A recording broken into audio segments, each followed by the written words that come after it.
Good evening, ladies and gentlemen, and welcome once again here to the home of the Doddridge County Bulldogs, where we have another ball game tonight. We return to the field with the Bulldogs riding this momentum after a very strong 3-1 victory last night over the LKC rival Williamstown, a game that showcased toughness, pitching depth, timely execution. And through the first couple games of this young season, the Doddridge County Club is beginning to show what their true identity is going to be. They're going to be a team that's built around pitching, speed, on the bases, and situational hitting. Now, last night, we got to see a lot of things happen from the bullpen. We got to see things happen from the plate. And if we look at the last couple events overall, we've seen the Bulldogs come out on top. But this is going to be a different challenge tonight. Tonight, this is a different team. St. Mary's traditionally brings a disciplined approach to the plate. They're solid defensively and the ability to keep games tight late into the innings. So this becomes a true test of consistency and mental focus for the Bulldogs. Can they handle success from last night? Can they bring the same kind of edge and intensity for 2 nights in a row? These are big questions for the early season challenges. Good teams do not just win on an emotional rival game. They stack wins night after night. And when we come back, we're going to look at keys to the game. We're going to look at what it's going to take to win tonight. So buckle up, hold on. This is going to be another night to be remembered as we return back to the Doddridge County Bulldogs.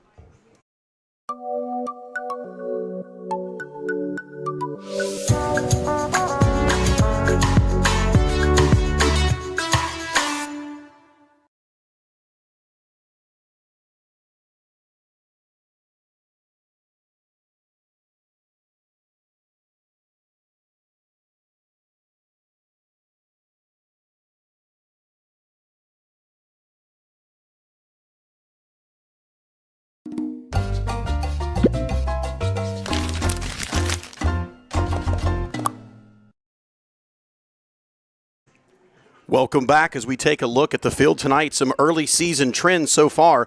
Looking at the first couple games overall, Doddridge is showcasing their balanced approach. The Bulldogs have already produced extra base hits from multiple players. They're getting contributions on the mound from several different arms, and throughout the lineup, different bats at different times are showing up. They're showing the ability to score without relying on the long ball. Pitching has already especially been impressive in this early season. The team ERA is sitting at a flat 1.0. Their whip numbers are at 1.28, and the pitchers are doing a solid job of limiting the big innings. This tells you that this team is competing pitch to pitch and playing fundamentally sound baseball and defense behind these pitchers. Tonight, the players to watch for, again, is the senior leader, Caleb Hall, already making an impact both on the mound and at the plate. He brings experience, confidence, and a competitive edge that will set the tone for the Dogs. Tristan Swiger is a sophomore. He's been a versatile contributor so far this season. He shows that he can deliver in clutch moments, whether that's coming in on close games, putting pressure on defense with his speed, and providing quality at bats. Then the big man at third base, Dane Murphy. He's in the middle of the lineup, that heart of the order. He's producing extra base hits last night that shows his ability to change the game with just one swing. Maxwell Nicholson, the dirty man behind the plate, shows his steady ability to keep the ball in front of him, keeping runners consistent, keeping runners honest with his arm and his ability to block. He also is calling a rhythmic game, keeping batters off balance. And that do not overlook the team speed that we talked about last night. This team has the ability to swipe bags, make mistakes. They're going to pay for it on the bases by swiping bags all night long.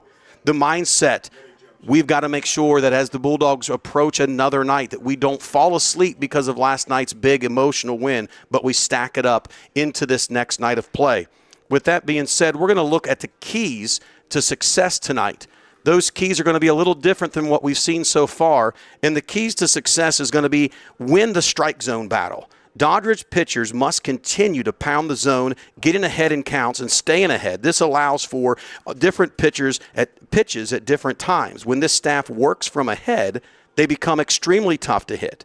The second key to tonight is creating pressure with speed. The Bulldogs' ability to steal bases and take extra bags can change the flow of this game. They manufacture runs without the big gap-to-gap hits, and they also help in low-scoring games. The third thing for tonight is to be sure that we continue to play clean defense. We've seen a couple miscues so far, but these are things that Coach Nate and the Bulldogs are working on in the early season. Early season games often decided by mistakes. If Doddridge can limit their errors and make the routine plays, this gives the pitching more control on the mound and also keeps the pitcher's arms more fresh by not having to throw so many extra pitches. Tonight's final thought. This feels like a tone-setting stretch for Doddridge County. You win a rival game. Now you face a disciplined opponent that the very next night they show up. Programs that want postseason success, they learn how to bring the same energy every single game, night after night. If the Bulldogs pitch the way that they have and they stay aggressive on the bases and they get timely hitting, they're going to put themselves in the position to make 2 straight wins night after night, building this early season momentum.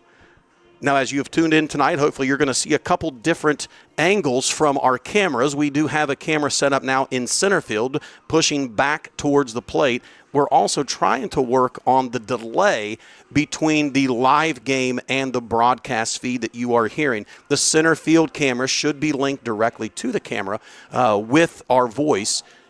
But when we look from behind the plate out, it's going to have a delay. We're working on that as we go, but we do appreciate your patience with that. When we return, we're going to look at the starting lineups and look at some other exciting stats from the season, and we'll be back after these short messages. Mission in motion. In Doddridge County schools, our students are becoming future ready, rising up with bright minds and big goals. Together, we are united to make a difference.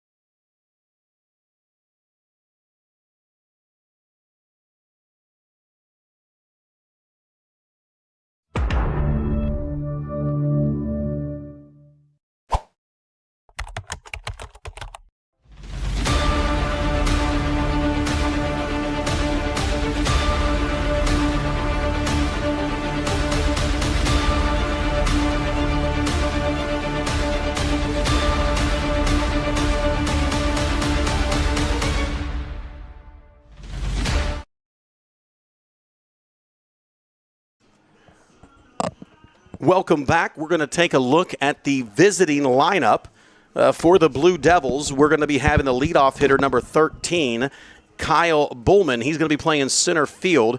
In the 2-hole, number 12, Aiden Powell playing third. In the 3-hole, number 5, Casey Burkhammer at shortstop. In the cleanup spot, number 10, Caden Bernard playing first base. In the 5-hole, number 23, Daniel Winland. He's going to be on the mound pitching for the Blue Devils as well. In the 6-hole, number 3, Shane DeWeese. He's going to be behind the plate. Number 1 in the 7-hole, Trevor Maley at second base. And in the 8-hole, number 7, Liam Davis in left field.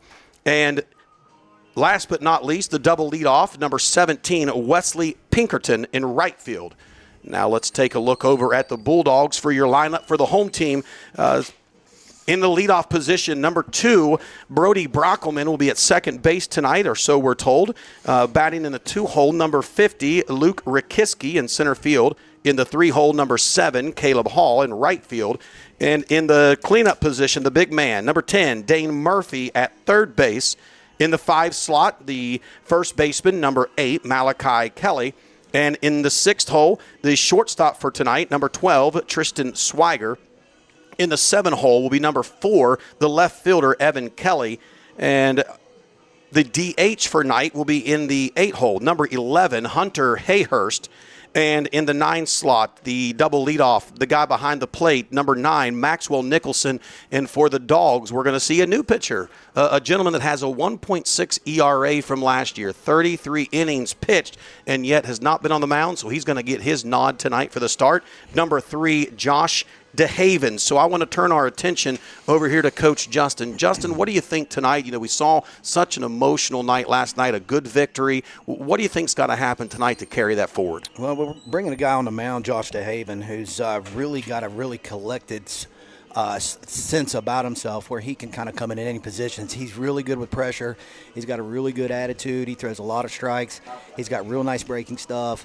He's just one of those guys. He's just one of the crew of many of these guys that can come in and perform anywhere at any time. And I'm just glad to see him on the mound tonight.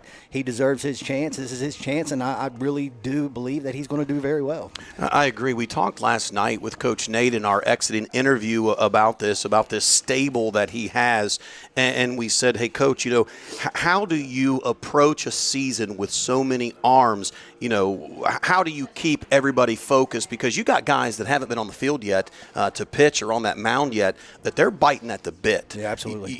How do we make sure that we stay focused in the dugout? Well, it's one of them things. You gotta. That's the benefits of having a ball club rather than just a baseball team. Well, yeah. It takes many moving parts. It's a well-oiled machine, and when it's running well, it's going to be doing great. But at least as far as our depth in the pitching goes, we got 6-7 guys in the low 80s. Yeah. You got 6-7 guys in the low 80s, and they're sticking it in there, and they're painting corners, and we got 3 pitchers that their fastball moves 3 different ways, and they haven't even seen the mound yet. So we got a lot of stuff coming in here that's going to be coming down the pipe that's really going to be good to see. And the mix that we have, it's going to be sporadic. It's going to be depending on who we're playing, who's sectional, who's not sectional, depending on who we're going to pitch. That's a nice thing as a head coach to be able to have that versatility coming out of the bullpen. Some guys we haven't seen, of course, we're talking about Josh DeHaven, but another arm that I'm looking at here is a 6'4" first baseman, Malachi Kelly, and we've watched him all summer and fall throw the ball. He's not just a thrower; he's a pitcher. He's got a several pitch mix, and he's another one of those guys that's in the low 8s. Yeah, and that's Malachi. I tell you what, he's one of them guys got all that movement on his fastball. He's got he's a wild card. I'm going to call him a wild card because he can go all around the horn. He can play third base. He can play shortstop, second base, first base. He did an excellent job last night at first base scooping out balls. It's just one of them things, and now he can come on the mound and do a really good job for us. I see it. He's ranked in the top 4 on our pitching crew. He ain't even seen any innings yet. We're that deep, so it's just a good thing to see. People might think, man, they just keep talking about how deep these Bulldogs are, how deep. That's what it takes to win championships. If you think about the state championship now, the format that the WVSSAC has gone to, you have to have a complete pitching staff. You are not going to go win a state title any longer with 1 or 2 arms. You have to develop a pitching staff now to win it because it's more of a playoff bracket. Absolutely. It used to be that you would go through your sectional play, then regional play, get a few days off, everybody's arms healthy, and then go play, just a couple ball games and you've got it won. Now, that's not the way anymore. A coach has to develop these guys as the season goes. He's got to make sure that he has that number 3, number 4, number 5 in order to not only make it to Charleston, but to win. Yeah, you got to have that depth. You got to have them guys to fall back on because, you might have 3 or 4 good pitchers, but that's not what it's going to take to get all the way to the end. You're going to have 6, 7, 8 good pitchers that you can really rely on, and that's what this team has right now. And it's just great to watch, great to see. I'm excited about it. We're just getting started on the year, and just to see all that these guys are doing. We have what is our overall ERA, team ERA? It's just a couple games. 1.0. Well, at 1.0 earned run average right now. That's something, and to look at. And they're not peaking. They're not at their best right now, and we're still at that. So I'm just really looking forward to what they're going to bring. Yeah, I am too. And ladies and gentlemen, we're going to take a quick break here. The game is going to start just a few minutes later. We're waiting on a couple umpires. I believe the one gentleman just showed up, and I think we're waiting on the other. So bear with us. We'll come back here. We'll touch base about what we think about St. Mary's, what we're going to expect for tonight. It's the sun is shining. The wind's a little lower. It's a lot better atmosphere for the game as it was last night. Fans are starting to pour into the facility, so we're excited to see everybody, and we'll be right back.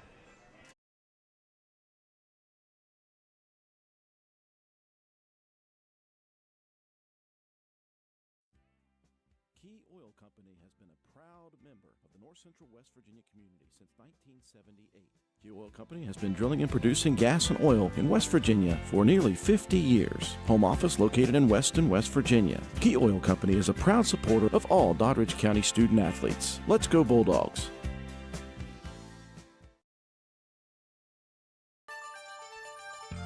Looking for automotive service you can trust? Turn to Rokiski Service Center in Clarksburg, West Virginia. Family owned and operated since 1924. We've proudly served generations of local drivers with dependable, honest automotive care. From routine maintenance like oil changes, brakes, and tires, to lift kits, custom wheels, and off-road accessories, we help keep your vehicle ready for anything. Visit Rokiski Service Center at 798 West Pike Street or call 304-623-2836 today. That's Rokiski Service Center, 304-623-2836. Welcome back, and I want to share some things with you, the viewers at home. We have the new camera up, and so we're going to be able to toggle back and forth.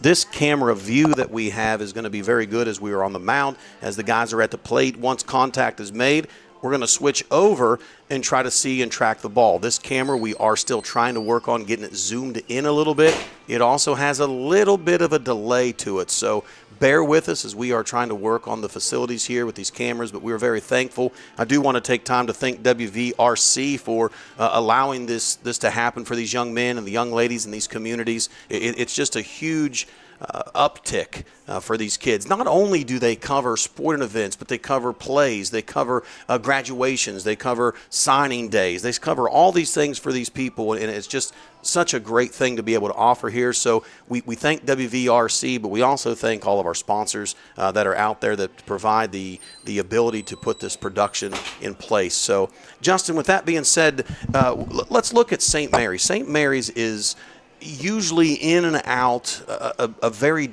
solid baseball program. They've had a struggle, a little bit here in the last year or two with the program. Not a struggle, but not as dominant as they normally have been. So, and the coach got kind of a young team here. If you are the coach with a young team, what's the biggest thing that you're going to talk to them about before facing a 2-0 Doddridge County that is kind of looked at as the powerhouse this year? Yeah, this is a very good thing for that team. This is a very good learning experience. Like we did in the summer, Ben. You want to go play the best teams you can find. You want to face the best pitchers you can face when you're young like that. So when you get the chance and when you're a little bit older, you have that under your belt and you know what to look for and you have that experience. Experience don't come with not playing the good guys, That's the truth. And I remember back, I'll throw a name out, the DeMoss young man that used to play here for St. Mary's. What an athlete that he was, and that the group of kids around him, and they were just able, in many sports, small schools like Doddridge, small schools like St. Mary's, it's difficult to be the powerhouse year in and year out. It's very difficult because we pull from such a small area. The schools are smaller, but I'll tell you this, I know a lot about the heritage for St. Mary's. They're going to put a fundamentally sound baseball team on the field. They are going to know what they're doing. They're not going to be beat because of their mistakes of not knowing the game. They're going to be fundamentally sound. So let's flip the script. You're Doddridge. You're thinking, hey, this is a team that we should be able to beat. What's the thing as the coach to make sure that we don't have a slip-up? No breaks. There's no breaks. Wide open, don't matter. Every time you're going to flip the switch on the team, every time we say play ball, it's wide open, until it's stopped until the last inning. And as long as we have that same intensity the first inning we have at the seventh inning, things will end up right. It's easy to play good when you're excited. And what we have to make sure as a team that we manufacture our own energy. I always would tell my young men when I coached is you make them play at your level.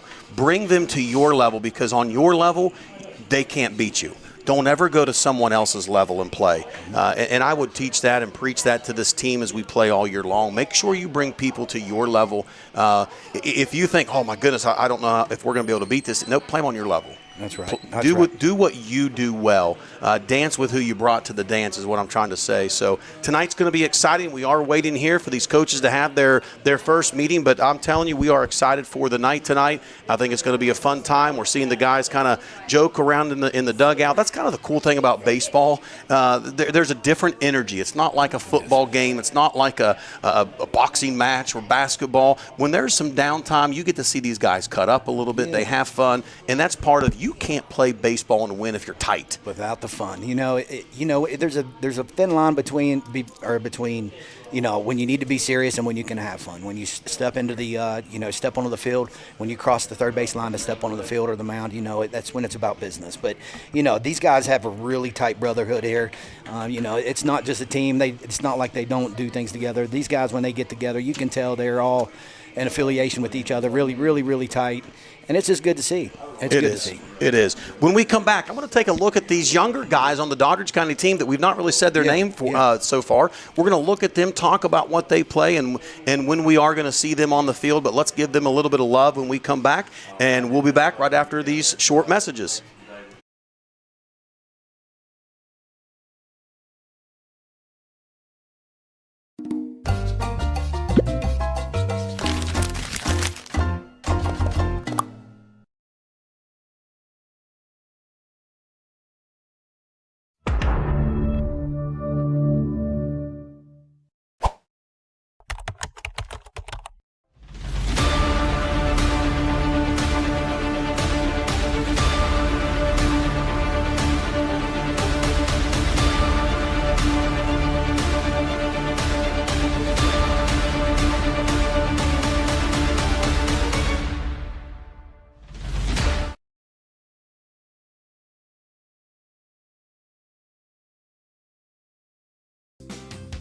Bulldog Station in Doddridge County Sports is a winning combination. For all your pizzas, subs, and salads, call Bulldog Station at 304-666-1364. Open Monday 10 a.m. to 4 p.m., Tuesday and Wednesday 10 a.m. to 6 p.m., Thursday and Friday 10 a.m. to 7 p.m., and Saturdays 4 p.m. to 7 p.m. Bulldog Station located at 323 West Main Street, West Union, West Virginia. Let's go Bulldogs!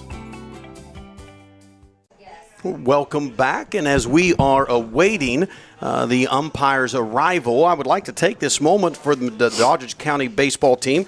Let's look at a couple guys that have yet to have their debut, and I want to start off with the number one. He is the number one. If you asked him, he probably would say, yep, I'm number one. This is going to be Mr. Aiden Pigg.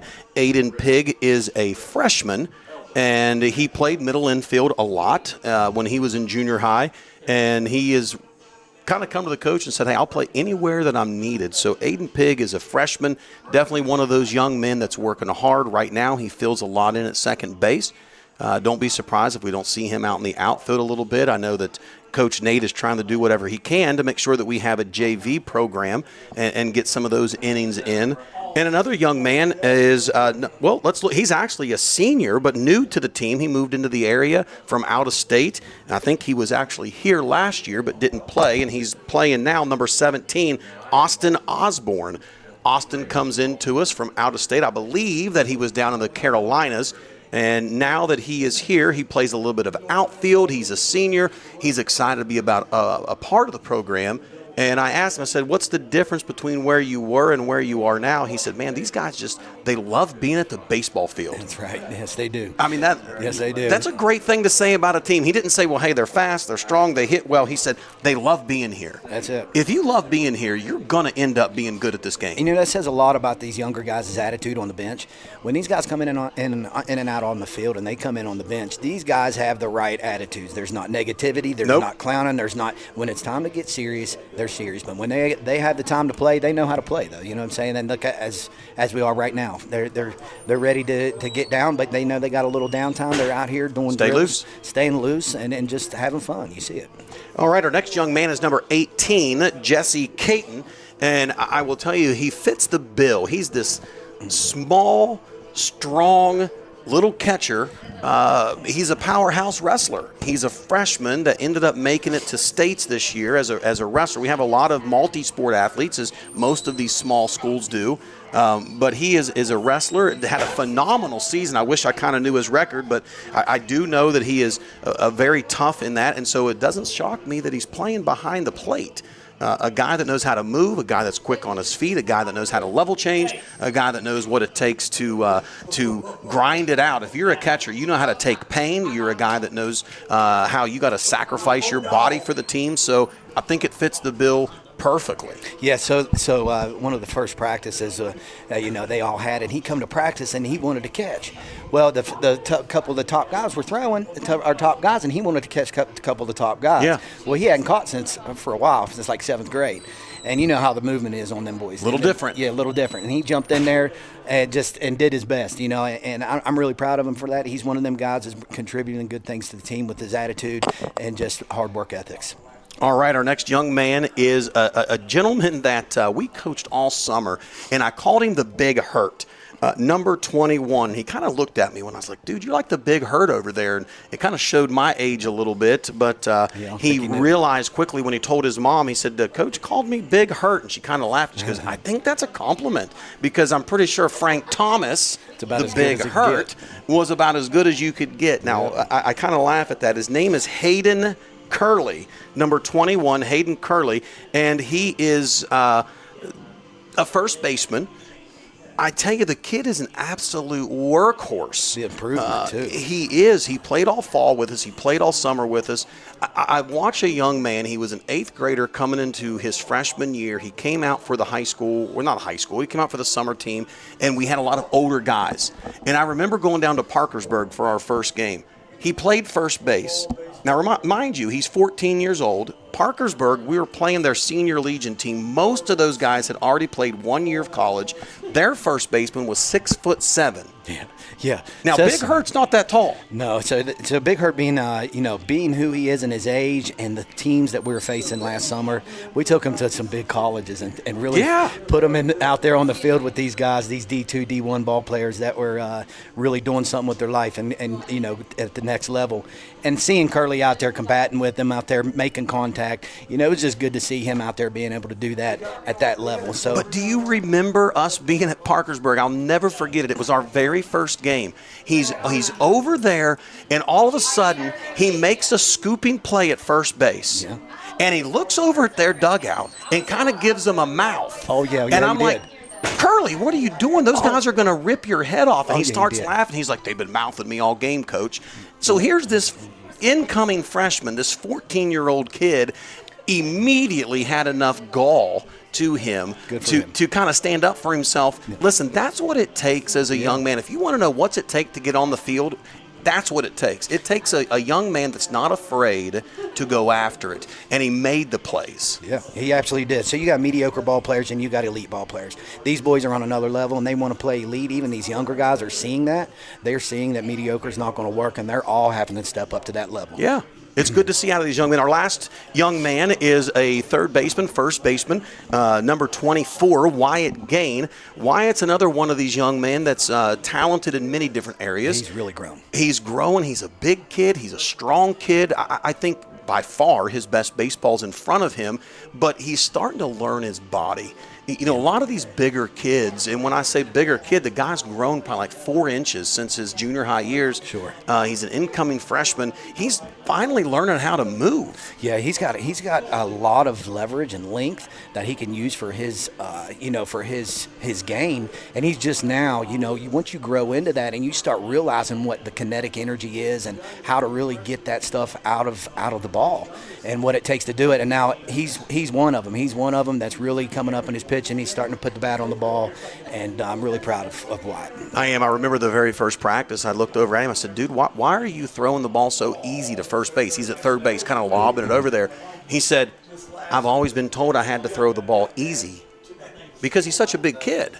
And the other kids on the team was kind of afraid to catch him. I said, well, listen, buddy, you can throw it as hard as you want now. These guys are big. And so he started learning, hey, I can go hard. I can do things, and I don't have to be perfect. I'm excited for Wyatt growing up into this program. Yes. I think he's in the right place. I think that the future of the Bulldogs he's a good kid too. Is bright. So let's take a break. Let's hear from our sponsors, and we will be right back, hopefully, to get into this first pitch.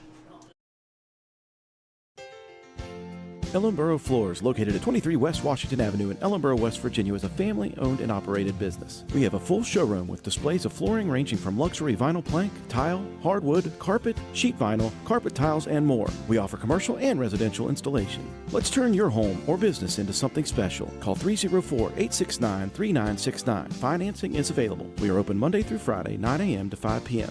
That's Ellenboro Floors, located at 23 West Washington Avenue in Ellenboro, West Virginia. Call 304-869-3969 or visit us on Facebook.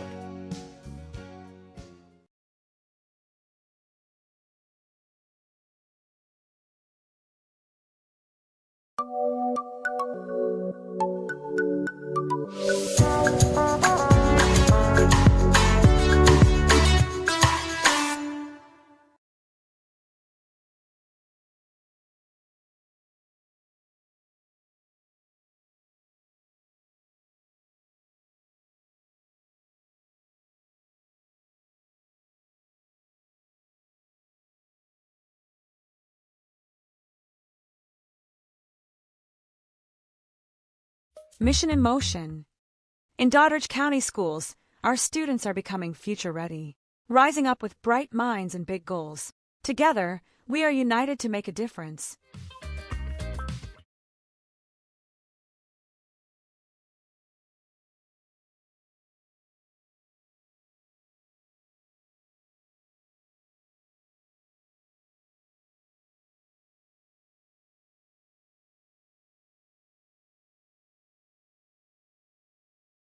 Happy. Welcome back. We are here awaiting the arrival of the umpires. The game was slated to start at 5:30, and we are on, I'd love to say a rain delay, but there's not a cloud in the sky. We are on umpire delay. So we are awaiting this. Good thing is, we here at Doddridge County, they do have lights. Not everywhere does have that. So the good thing is we are in no rush. We're going to get plenty of baseball in this evening. So I'm excited for those that are still with us. We have a lot of viewers that's going on there. And if you want to give a shout out from where you are, I see some people from Illinois, people from Bridgeport, and then some weird guy's name, Chris Nutter. I think he's up in Morgantown. But we do like when people chime in. We do like when people get on here. This is for the community. And like I said last night, yes, we are announcers here for Doddridge County, but I will tell you, we will support all of your guys as athletes. I don't care what team it is, what uniform they have on. At the end of the day, they're all our West Virginia kids, and we're excited about that. So, Justin, let me ask you this. North Central West Virginia. Mm-hmm. You played baseball growing up through North Central West Virginia. You were a pitcher, an athlete. You played at South Harrison. You played at RCB, went to Salem for a while as a pitcher. What do you think about the baseball culture in North Central West Virginia? Well, back when I played ball, it was definitely a lot more cutthroat. It's definitely the kids today are a little different, but you just got to approach the guys today a little different. Just because back when we got approached when we were kids, it was this way and that way only. But today you've got I got to come at them a little different. Yeah. But you got to get on their level and let them get the peace of mind they need, and that's how you communicate with these boys, and then they'll start picking up. All right. Well, hey, walking into the press box, such a blessing to walk into our press box. The man of the hour. We have the head coach for the Mighty Dogs, Nate Wright. So, Nate, how we doing? Oh, not too bad. I think these guys are ready to go. Hopefully, I'm one of the type of persons of a routine type of person, so I don't like the wait in between. Yeah. You've been here before when we had that big wait before, and I don't like how maybe they come out. We'll see how they come out. And they're fired up. They're ready to go, but hopefully let's keep that intensity up. That's how I look at it. So the question we had tonight, Coach, and maybe you can help us in on your wisdom that you've shared with these young men. Last night was such an emotional win. It was easy to rally the troops. It was Williamstown. It was a close game. It was a nail-biter. Yeah. How do you keep that momentum into tonight? Well, it's one day at a time. That's kind of how I look at it. We have 6 games this week, but we're not looking to Saturday. We're not looking to Friday. We're looking at today. And really, it's one day at a time. And you just got to stay focused. It's a long season. One game doesn't define you, whether it's a win or a loss. So, you need to stay focused. This is an LKC matchup. You want to take care of it so we can try to set ourselves up, try to get in the night of champions. But like I said, it's one game at a time with these guys. Got some different arms on the mound tonight. Looking forward to that, kind of seeing what they can do. Just ready to get these guys some work and kind of get them essentially weathered for the later part of the season. That's you got to keep that mindset of what's to come, and I like that comment there. I was once talking to a guy, and I said, how do you have a perfect season? He said, win the game you're playing. Right. That's a fact. Win the game you're playing. We ain't worried about who's tomorrow. It's today because, baseball's a game. It really doesn't matter, depending on who you got on the mound and stuff. Any game's winnable. Because, you look at people's records, you could be like, well, they beat this team, they lost to this team. Well, really, who was on the mound? And it starts with that.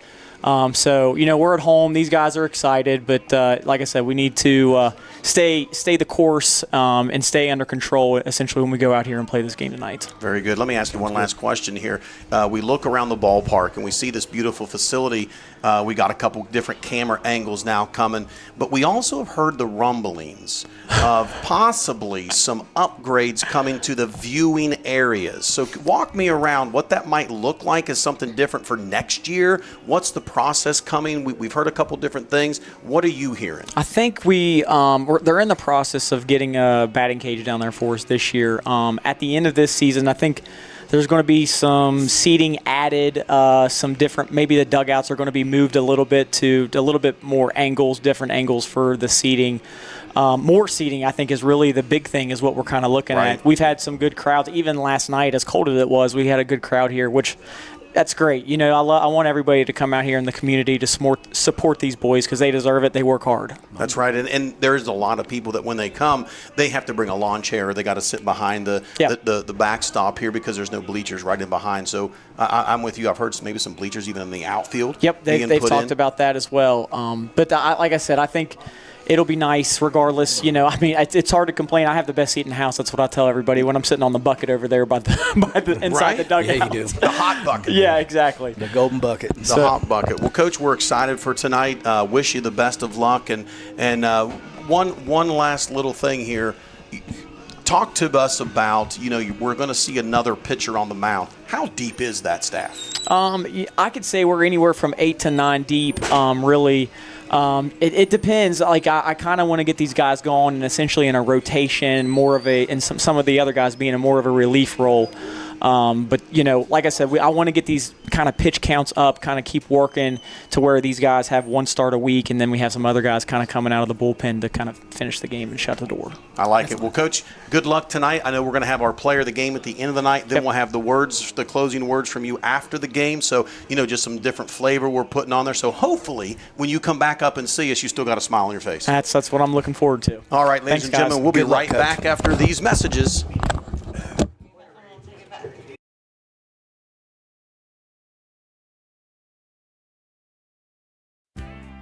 Key Oil Company has been a proud member of the North Central West Virginia community since 1978. Key Oil Company has been drilling and producing gas and oil in West Virginia for nearly 50 years. Home office located in Weston, West Virginia. Key Oil Company is a proud supporter of all Doddridge County student athletes. Let's go Bulldogs!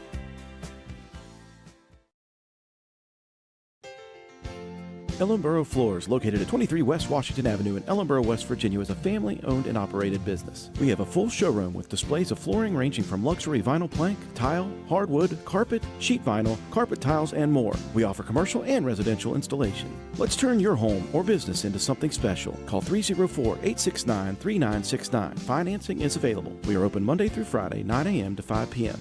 That's Ellenboro Floors, located at 23 West Washington Avenue in Ellenboro, West Virginia. Call 304-869-3969 or visit us on Facebook. Bulldog Station in Doddridge County Sports is a winning combination. For all your pizzas, subs, and salads, call Bulldog Station at 304-666-1364. Open Monday 10 a.m. to 4 p.m., Tuesday and Wednesday 10 a.m. to 6 p.m., Thursday and Friday 10 a.m. to 7 p.m., and Saturdays 4 p.m. to 7 p.m. Bulldog Station located at 323 West Main Street, West Union, West Virginia. Let's go Bulldogs! Key Oil Company has been a proud member of the North Central West Virginia community since 1978. Key Oil Company has been drilling and producing gas and oil in West Virginia for nearly 50 years. Home office located in Weston, West Virginia. Key Oil Company is a proud supporter of all Doddridge County student athletes. Let's go Bulldogs! Looking for automotive service you can trust? Turn to Rokiski Service Center in Clarksburg, West Virginia. Family owned and operated since 1924. We've proudly served generations of local drivers with dependable, honest automotive care. From routine maintenance like oil changes, brakes, and tires, to lift kits, custom wheels, and off-road accessories, we help keep your vehicle ready for anything. Visit Rokiski Service Center at 798 West Pike Street or call 304-623-2836 today. That's Rokiski Service Center, 304-623-2836. All right, ladies and gentlemen, welcome back. We are still here currently on an umpire delay.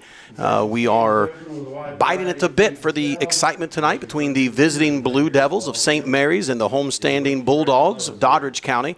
It's always a good day to be at the field, but I will tell you while you are waiting, hopefully we can keep you entertained with some things or talk about some different topics. We'll give it a shot. We're going to give it a shot. So give me, Justin, some thoughts from your end, some maybe inside of of things that you've been thinking about this team so far this season? Well, I think something we're facing right now, a struggle we have right now is like when our pitchers come out on the mound, they have really high intensity, but that intensity has to be controlled. Controlling the violence whenever you put out on the mound, it's got to be under a certain under a certain stature, and us being able, we all these guys, there's 8-9 pitchers that are all deep here, so they're all biting at the bit to get out there. And when they get that chance, they have that adrenaline, they got to learn how to manage that adrenaline and to learn how to manage that stress, which they are, and I'm not saying there aren't, but it's one of those things, like no matter what, win or lose, we have a long debriefing of stuff that we're going to go over, and it don't matter if you lose or you win. We got a whole list of stuff. You're the coach. All these coaches around here are all writing stuff down. We're all putting stuff together. That's why it takes a ball club to make things happen, not just a ball team. All right. Well, let's talk about some abbreviations that you hear around the baseball field. Okay. And one of the things that we read off earlier in our stats, we've talked about last night about quality at bats and what that takes. Now, let's look from a pitcher standpoint. I'm going to put you on the spot. Yeah. When you hear, man, that guy's got a good whip. Right. Is that a dance move? Well, it's not a dance move. No, it's not. So what are you talking about, a whip coming from the pitcher? So, no, our whip. When you hear that person's got a whip, and a lot of people don't realize what whip actually stands for.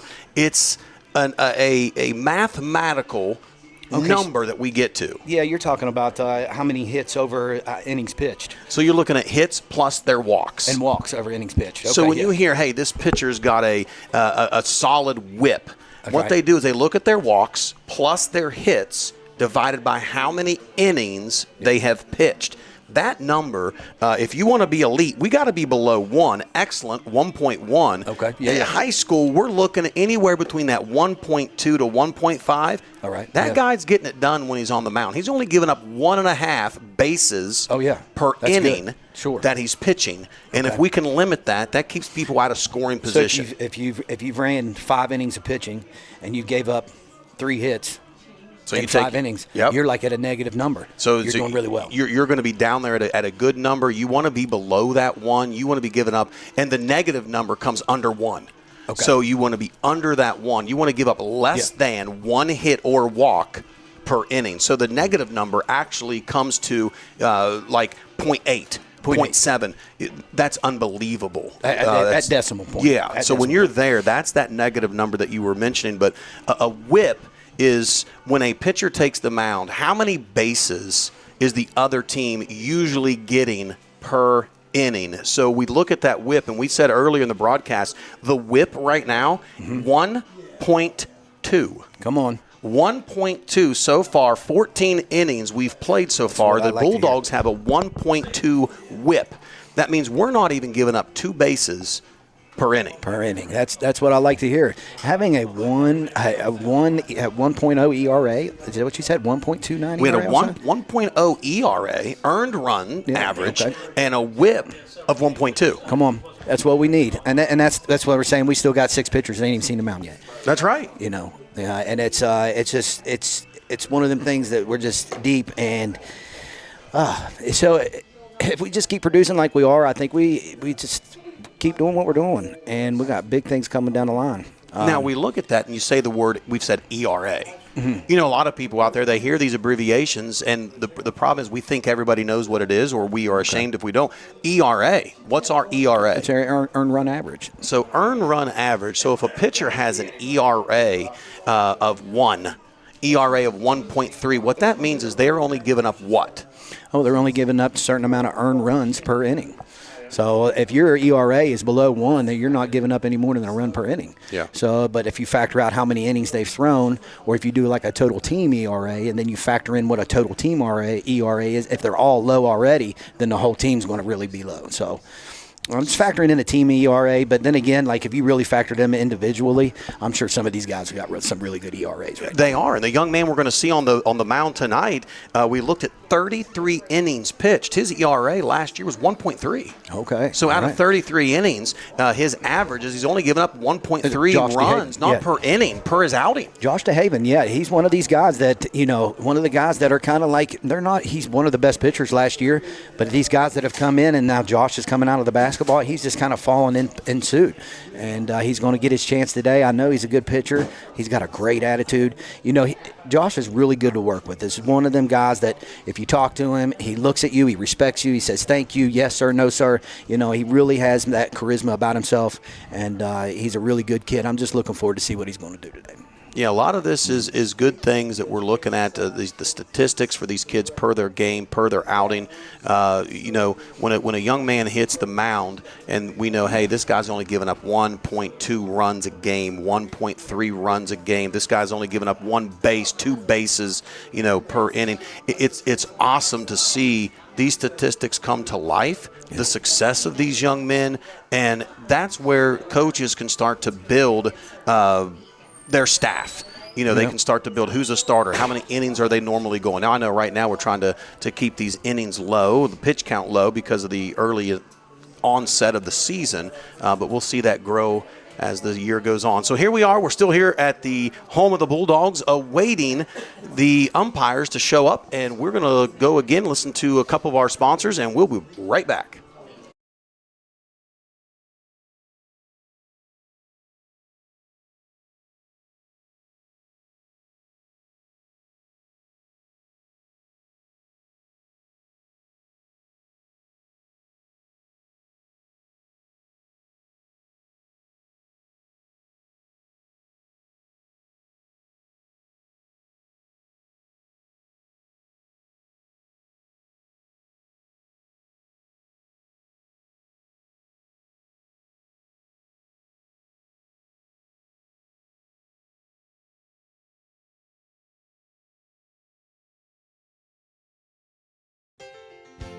Ellenboro Floors, located at 23 West Washington Avenue in Ellenboro, West Virginia, is a family-owned and operated business. We have a full showroom with displays of flooring ranging from luxury vinyl plank, tile, hardwood, carpet, sheet vinyl, carpet tiles, and more. We offer commercial and residential installation. Let's turn your home or business into something special. Call 304-869-3969. Financing is available. We are open Monday through Friday, 9 a.m. to 5 p.m.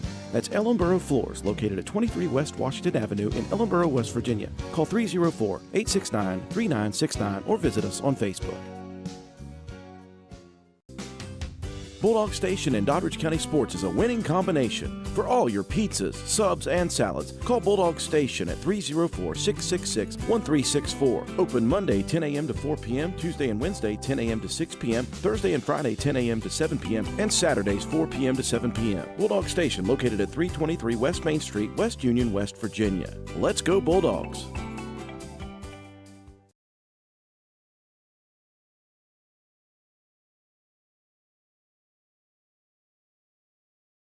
All right, guys, welcome back. We are still here awaiting these umpires, but we are excited to get this ball club on the field. I know both teams are excited. Now, St. Mary's, they come a little bit further away. It's about 45 minutes or so up the road on the river. So I know they're excited to be here because they've been here for quite a while. So it would be nice to kind of play while the sun is shining. I watched them take infield, outfield, and I was kind of impressed with what they were doing out there. We've seen a lot of baseball men, and seeing these guys from St. Mary's come out and have the discipline they did on the field was really good to see, being their age, being a young group of guys. Like you were saying, I really didn't know a lot about their history. You're saying they would maybe have a couple of years of some struggles here or there. You know what I'm saying, as all ball teams do that are smaller schools. But these guys came out here, the way they were hustling on and off the field, they had chatter, they had intensity. It was just good to see. Well, they're going to be well coached. I mean, St. Mary's has always put a good product on the field, and they are very solid no matter what sport you play. You go and wrestle against St. Mary's, you better be ready to roll. You go play football against St. Mary's, you better have your chin strap strapped. You go and play baseball, you better be ready for a fundamentally sound team. So the coaching staff at St. Mary's, no matter what sport, I'm not leaving out any of the female sports, but their volleyball team has always been good. Hey, and if I'm not mistaken, girls basketball's pretty darn good this year. So shout out to them and their big wins. So it's always good to see that happen. I believe state champs, St. Mary's state champ girls basketball.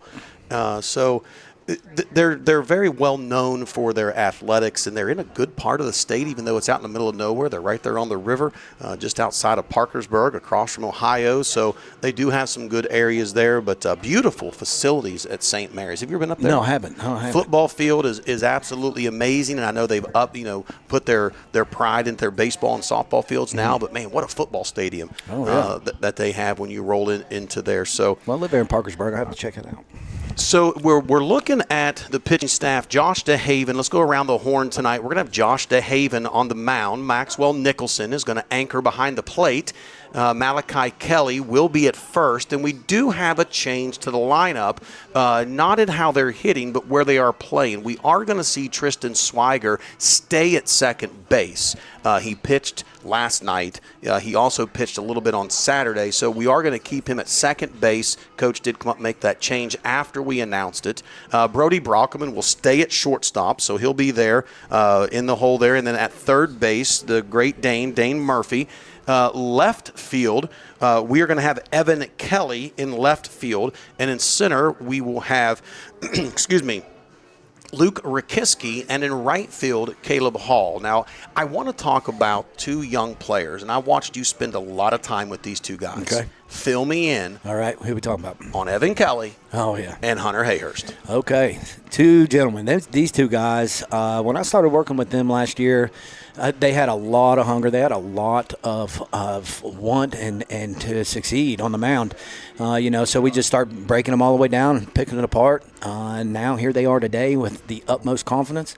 They both, you can put them in any slot.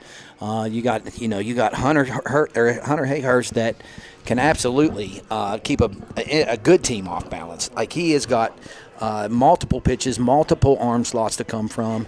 He's got multiple things he can do on the mound. Very, very good, very strategic.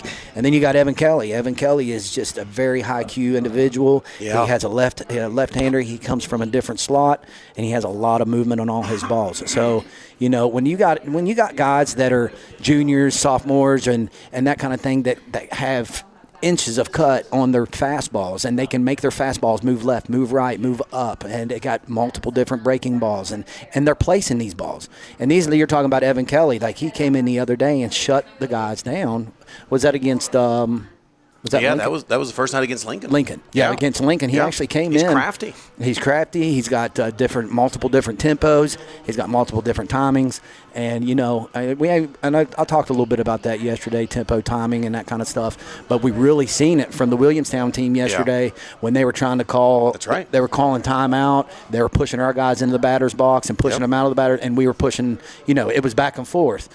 Caleb's really good at that. The way Caleb does his tempo and timing on the mound, we were putting it on them, and they were trying to do it back to us. So they were starting to call timeout, this kind of stuff. So it was like a battle back and forth, but it was good to see because we were taking the tempo from them. And Williamstown's a good ball team. Yeah, they are. They're very well coached, and we discussed that last night. Their head coach being Levi Maxwell, the young man from Lincoln that had a phenomenal career at WVU, drafted, played, I believe it was 3 seasons under the White Sox banner for a couple high A ball clubs. Actually had a shutout game, or a no-no against or for while he was in North Carolina for the Dash, I believe. The coach there did. From Williamstown. Yeah. So it's no shocker when you have a guy with that kind of experience that their pitchers know how to disrupt a batter's rhythm. Yeah, that's right. And that is so important. Young guys, if you're out there listening, if you have any kids or young people that are listening to this, let me tell you something. Nobody cares how hard you throw ball 4. That's right. Yeah. What you have to do is be able to locate. Don't worry about your velocity. Worry more about what can you throw for a strike. If you can only throw a fastball for a strike, it only takes one time around and people pick up your timing. That's it. You got to be able to go into that bag and throw the curveball, the slider, the changeup. Throw those for a strike. Worry about that way before your velocity. Oh, yeah. And I think the biggest mistake we see nowadays is people are teaching velocity, and you go watch a game and a kid that walked 15 guys. Oh, yeah. Nobody cares about that. Oh, yeah. Well, I totally agree. You can't just come in and say, well, here, velocity's good, velocity. Yeah. But you got to, velocity's good, but it's got to be controlled. You know, like you can step it up to a level where you're wild. You need to tame it back. Keep at that level, keep putting it in the zone, and then you can stand up once you get in that arm slot and you get in that tunnel. Then you can start bringing it in. You don't want to just jump on the mound and start slinging because you're off track. Then it's going to take that much longer to get you back into it. So you come in 50% arm strength, 60%, 70%, 80%, all the way up into your pitch count in the bullpen. And then by the time you get to the mound, you're 100% and you're bringing. You know, I look at these major league pitchers. I look at these big college pitchers. And normally, now there's some people that aren't built like this, but normally when you see the guy hitting tanks for a home run, when you see the pitcher that just chucks gas, they all have one thing in common. They have big legs. We see these young men go into the weight room, and all they do is they want to bench press. They want to do all these things, and they don't want to squat. They don't want to get into their core. They don't want to have a strong core because it doesn't look good at the beach. They want to look good on the beach. They want to look good in a tank top, but they're weak in the core, or they have weak bottom half. Guys, baseball is built in the lower half. The kinetic energy comes from your legs. Yeah. It's the push-off. It's the drive. It's also the stamina. You can throw 85 for 1 or 2 innings. That's not impressive. No. I sat this a couple summers ago down in Jupiter, Florida, watching some travel baseball, and I watched the Milwaukee Brewers sit there with the Chicago Cubs, and the scout said, "I'm not here for the first 5 innings. I'm here for the last 2." Right. And he said, "I'm going to pull my radar gun out, and if the guy is within 3 miles an hour of where he was in inning 1, we like him." They want to see how long can you maintain that? How long can you throw that? And I got to sit there and watch a young man. I didn't get his name, but this young man could deal. He was 94 in the first inning, and he was 93 in the 7th. Okay. Those are the guys that get looked at. That's the guy that probably could throw the 96 if he wanted, but he's tamed it to where it's already hard. He already throws hard. He knows he already thrown hard. He's going to maintain that control for a long period of time. There's no sense to push that first inning and overthrow your arm and then have trouble getting back in the tunnel. I bet you that guy doesn't skip the weight room. Oh, I guarantee he doesn't skip the weight room. I guarantee that guy's in there doing full body workouts. 94 don't come just from easy or natural. Yeah. They don't come natural. So the key tonight, if we could say anything, get in the weight room. Stop just working that top half of the body. Get down into the lower half of the core.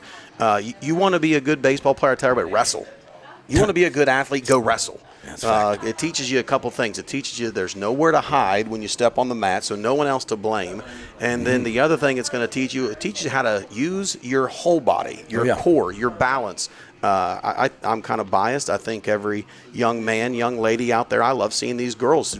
West Virginia has now sanctioned girls wrestling. That's amazing. So it's a step in the right direction. I love seeing these kids be athletes in multiple sports. Stop identifying as one sport athletes. Right. A coach, when they come in to recruit you, they want to see, sometimes they come to a basketball game and they're going to recruit you for baseball. They just want to see, can you be an athlete? That's right. We've forgotten that. Go be an athlete. Last summer, all them coaches wanted to say, well, what are you looking for? They're looking for an athlete. They're not looking for a third baseman. They're not looking for a second baseman. They're not looking for a catcher. They want an athlete. That's huge right there, Coach. They're looking for a guy that when they recruit and bring them to their college team. That's it. Can they play every position? That's it, yeah. Can they play – I don't. How many people say, well, I'm a shortstop? No, I'm an athlete. That's it. How many Coach, times did we hear that anywhere. last year? Yeah. Oh, I play shortstop. No, you don't. No. You play baseball. That's right. There's so many people that go to I go to some of these college games and I watch people that recruited as a catcher. They're now playing right field. I see these shortstops that are now playing center field. I see these guys that were big powerhouse third basemen that are now center fielders because they got a cannon. Don't identify as a one position, a one-trick pony. Get in there, be an athlete, play multiple sports, and if you check the highest paid people in the major leagues, outfielders. I wouldn't doubt it. So parents, stop thinking that because your kid got put in the outfield, it's a punishment. Yeah. There's a lot of big money to be made out there for guys that can rob doubles and triples. That's it. That's a fact. So become baseball players. All right, we're looking out here. I think I might see some hats, but we're going to find out. Yes, we are going to play this game. Yes, the umpires are going to show up. Maybe there was a sale somewhere. They got caught up at the dinner hall. I'm not sure, but we will get somebody out there to umpire this game, and we will roll. But for now, let's hear a word from our sponsors.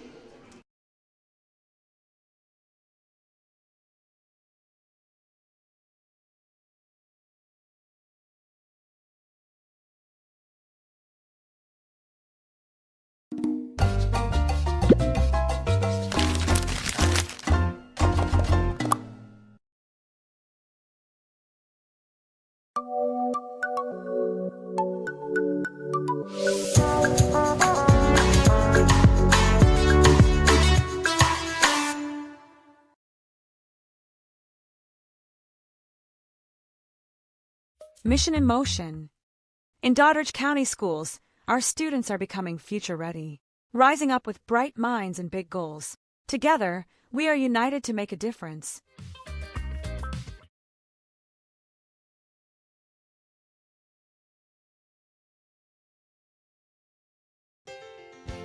Ellenboro Floors, located at 23 West Washington Avenue in Ellenboro, West Virginia, is a family-owned and operated business. We have a full showroom with displays of flooring ranging from luxury vinyl plank, tile, hardwood, carpet, sheet vinyl, carpet tiles, and more. We offer commercial and residential installation. Let's turn your home or business into something special. Call 304-869-3969. Financing is available. We are open Monday through Friday, 9 a.m. to 5 p.m.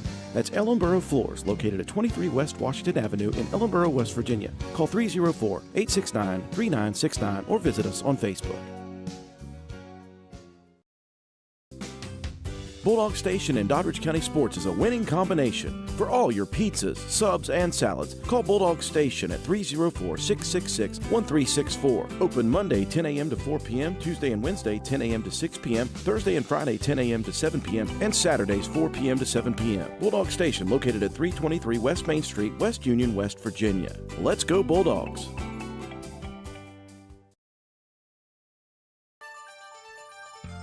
Looking for automotive service you can trust? Turn to Rokiski Service Center in Clarksburg, West Virginia. Family owned and operated since 1924. We've proudly served generations of local drivers with dependable, honest automotive care. From routine maintenance like oil changes, brakes, and tires, to lift kits, custom wheels, and off-road accessories, we help keep your vehicle ready for anything. Visit Rokiski Service Center at 798 West Pike Street or call 304-623-2836 today. That's Rokiski Service Center, 304-623-2836. All right, and here we are. We're still here up in the press box looking out to a beautiful sunshiny evening. The temperatures are perfect. The wind is completely dead. The American flag, Old Glory, is hanging down, which tells us it should be game time, but we are still awaiting the arrival of the two most important people on the field, and that is the umpires. So as we await their arrival, I'm glad you're hanging with us. We have over 57, 58 TVs turned on for this, so hope a couple hundred people watching usually. So we're going to do our best to keep us ready to rock and roll. So, Justin, give me some thoughts. Okay, so I'm just kind of looking at some stuff here. So we're going to talk about a gentleman, our catcher here at Bulldogs, Maxwell Nicholson. I'm going to tell you about the improvement this guy's done. So the last game we had, the gentleman had 17 dig-out balls. He had to dig out 17 balls in front of him and had 3 pass. This is a gentleman that's put on 20, 25 pounds over the past winter, and he has really improved his game. The guy comes here, he's always trying to improve himself. He's always looking at things to better himself. And, when you're a catcher on a team that's got elite pitchers, let me tell you about what it's like when you're catching elite pitchers. When they got breaking balls that are coming in for strikes, if you've got a good breaking ball, it's in the dirt. Right. No matter what, unless you're throwing it for a strike or trying to throw it out of the box. If you're breaking it a low breaking ball, it's in the dirt. And Maxwell is that guy. Maxwell is that guy that's been digging them out. He's been doing a really good job. I'm really proud of him. I just got to give him a shout out. I know I started to talk about him yesterday, but it wasn't able to. Maxwell's just one of them guys. I really appreciate what he's doing. If he hears this, I just want you to know that. Well, the good thing about Maxwell is the fact that he's also a sophomore. We have a guy behind the plate that has the experience of a mid-stride junior. Yes. But he's a sophomore, so we get him for this entire full season plus 2 more. Well, is he a guy at 140 pounds catching as a freshman all year? Yeah. Every game last year? Every game. Okay, now he came in this year at 180 pounds, 185 pounds, catching twice as good as he was last year as a sophomore. Yeah. So at a growth rate like that, when he's a senior, where's he going to be? I'm telling you, the young man works. I see a huge improvement in his arm. We see him set up well. We see him dig balls out. But what I'm most impressed with is the fact that ball, the loop has gotten out of it. Oh, sure. We're seeing more of a bullet. Yes. We're seeing more of a line drive. And these catchers, people, they kind of don't give the credit where credit is due to these young catchers. And especially when you got to throw a freshman or an unseasoned sophomore in there and catch, like you said, an upper-level arm. I remember coaching, watching these young guys. They're scared to death sometimes when you have a guy popping the glove when they just came out of junior high. Think about it. Yeah. The year before, he was a junior high catcher, and now all of a sudden stepping in and catching these guys with an upper arm. You're looking at 85 with a 9-inch tail on it, so that's a little intimidating. Yeah. So we're excited about him. Now let's talk about Dane. Dane Murphy. Dane Murphy. I'm going to tell you that the young man is one of those guys. We brought him up here last night. He was one of the player of the games. And I think he would have taken our headset and just taken over the broadcast if we loved left. his reaction when you started asking him questions, and he was just excited to tell you all he had in his heart. And it was a good thing to see. He said, I thought I was going to get to hit a double or a triple and clear the bases. Coach gave me the bunt sign, and I was like, well, dang. It was good. Dane is one of those guys that he's this big, strong kid. But I will tell you, if there's a young man that has a heart on this team, it is Dane. If there's a little kid in the stands, Dane's talking to him. Oh, yeah. If there's a little kid at the ballpark, Dane's throwing a baseball with him. Dane just loves people. He loves being around the program. But I will tell you this. We went down to West Virginia Tech. Mm-hmm. And we played this fall, and we're down there playing against West Virginia Tech's baseball team. Now, Dane has just finished up as a sophomore, going into his junior year. This is good. He made like 5 diving plays in the hole, jumped up, threw their runners out. The coach comes over and says, where has this senior been this whole time? I said, well, he's 16. And he got super excited about him. Dane's future as a huge. third baseman is huge. Oh, yeah. He's getting a lot of phone calls. I know that he spoke to a lot of colleges thus far. And I told him, I said, hold on, don't get too excited yet. There's more to come because he has yet to fully bloom. Oh, no, Dane's he's just getting started. You ever seen them third basemen that want the ball? Oh, yeah, he begs for it. That begs for the ball. Yeah. You got third basemen that are scared to death, and they know it's a hot corner, and that's all they can think about, it's a hot corner. But you got Dane out there, and he wants to take the ball off the chest. It don't matter. He's getting after it, knocking balls down. I'm really proud of Dane today. Let's move over to the shortstop position. We look at Brody Brockelman, and I will tell you, Brody is one of those young men, and I mean this with all sincerity to my heart because I love Brody like a kid of my own. Brody is a kid that could go an entire year without picking up a baseball. He could go an entire year without taking a swing, walk up to the plate and hit a double. That's He's a just fact. one of those kids.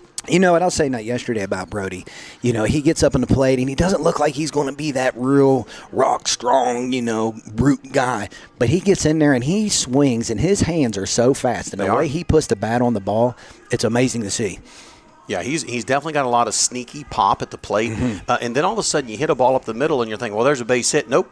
There's Brody. Right. He's got great range. Oh. He's very fluid with his motion. I think collegiately, if he wanted to decide to go that way, he probably projects more at a second base than he does at shortstop. He's just so smooth. He's smooth as butter, yep. Great guy to have around the ballpark. Now let's move around the horn to the right. Let's go to second base. Talk to me about this big man, Tristan Swiger. Tristan Swiger. He's, Tristan's one of these guys that, being a sophomore and being an athlete like he is, he knows where he's at. He's just got to figure this out what it looks like as a sophomore. You're playing around all these seniors, but you're right there with them seniors, and you're playing right up there with them. And being a sophomore, it looks like, well, they're not even looking at me, and they're not even giving me this chance, and they don't listen. Well, here's the deal. You're already shining, buddy. You need to just keep shining through the light. Yeah. Keep shining, and you're just going to continue to grow. You're up there with them already. Don't worry about it. You know what I'm saying? Just play your game, and you're going to shine. And what's awesome about Tristan, he's another one of those multi-sport athletes. Tristan last year was the state champ pole vaulter. Now, I've looked at those things and how high those are, and I thought to myself, there is no way that I would want to try that, but he's an amazing he knows what it takes to excel at a high level as the state champ as a freshman. So his ability on the baseball field, I think he's got a super strong arm. He's very, very smooth with it from the field. He has already shown that backhand slide in behind second base. Multiple plays. He's made multiple plays deep in the hole past second base. On the other side of second base, throwing guys out, not late, actually getting them out on slow dribbles up the middle.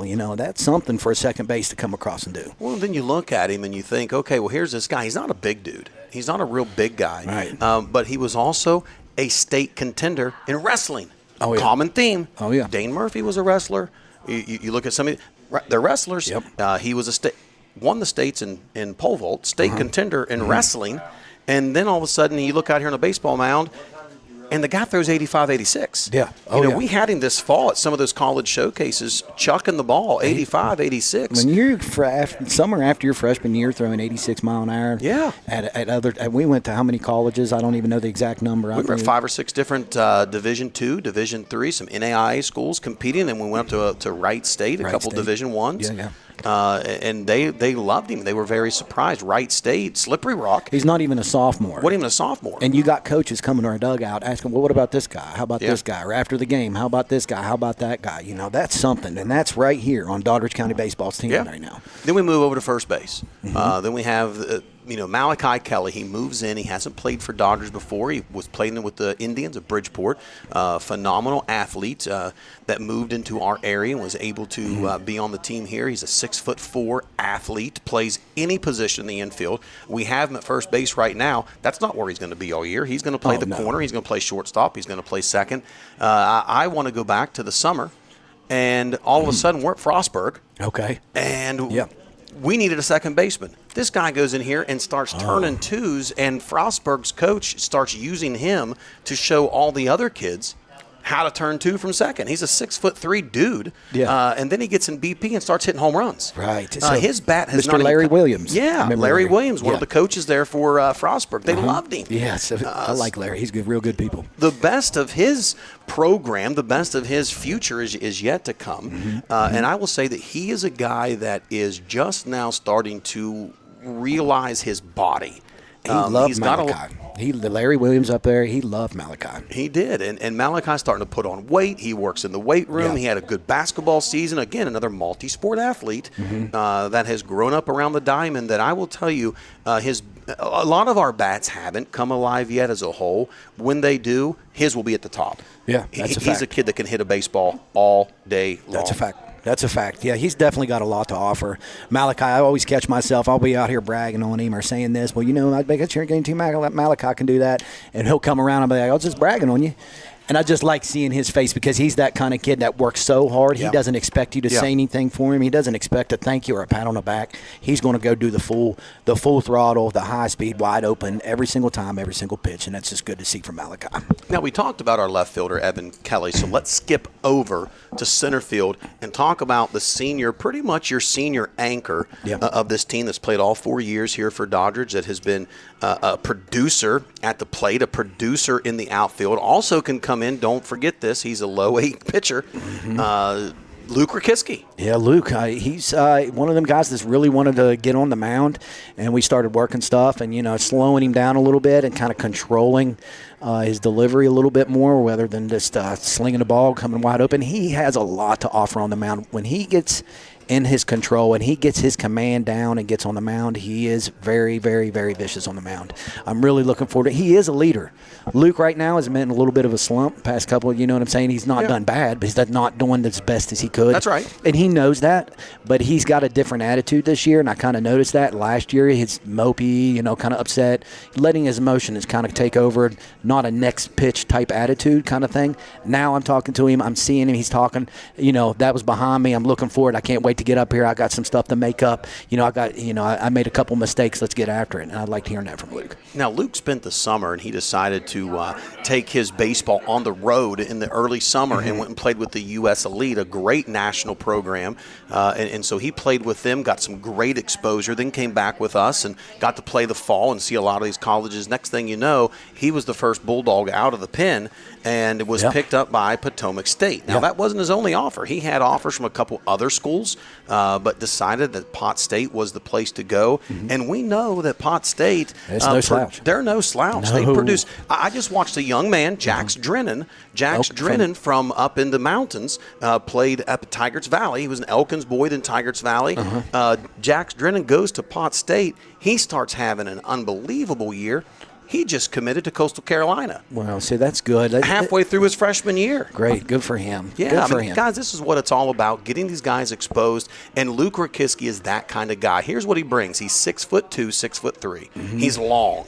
He's an athlete. He runs about a 6'8", 6'7", 60. He's got some wheels to him. Oh, yeah. And he's just now starting to figure that out. Oh, yeah. He's a young man that his potential truly is there, and I think there's a lot more left. He has not reached his ceiling. Well, you know what you see with these kids. They try so hard. They try so hard. They give it all. They put all their heart in there, and they're kids. So they got emotions. You know, that's a big part of this baseball. Yeah. You can have the best technique, proficient baseball team, but if you don't have the mindset to be able to have a next pitch attitude, you know what a next pitch attitude is. You know, the next. When I went up to Marshall University, the coach brought all of us over there when they were having that showcase, and he brought all of us over there, and he said, you know, the most important thing, he said, you're going to make mistakes, you're going to make errors, you're going to strike out.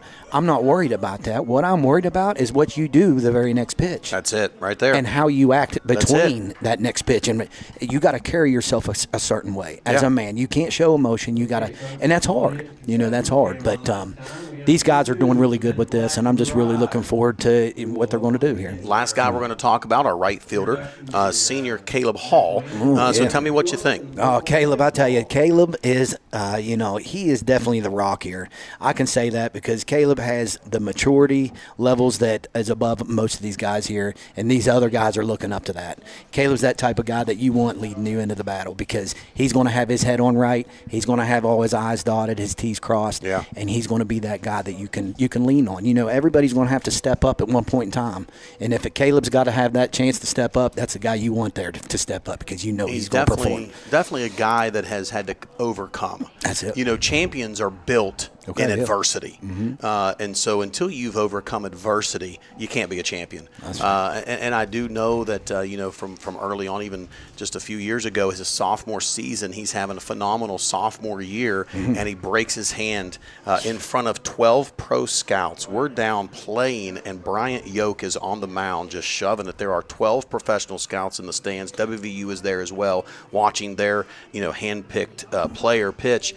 And Caleb was to come in and finish the game. He slides into second base, breaks his hand, throwing hand.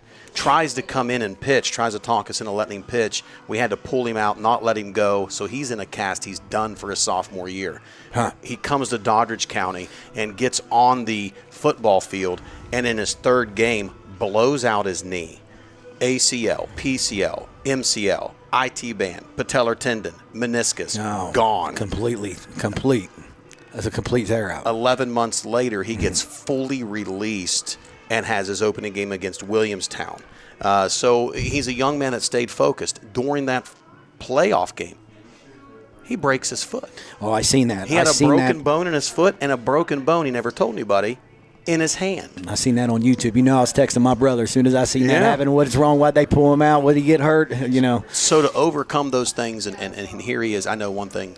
He's very grateful to be here. Loves the coaching staff. Love these young men. We're excited about these Bulldogs. We have now talked about every kid. Yeah, that's right. That's on the roster. That's what we're trying to do. And that's what we're trying to do. We're excited about it. Let's take a short break, and hopefully when we come back, we can find us some umpires.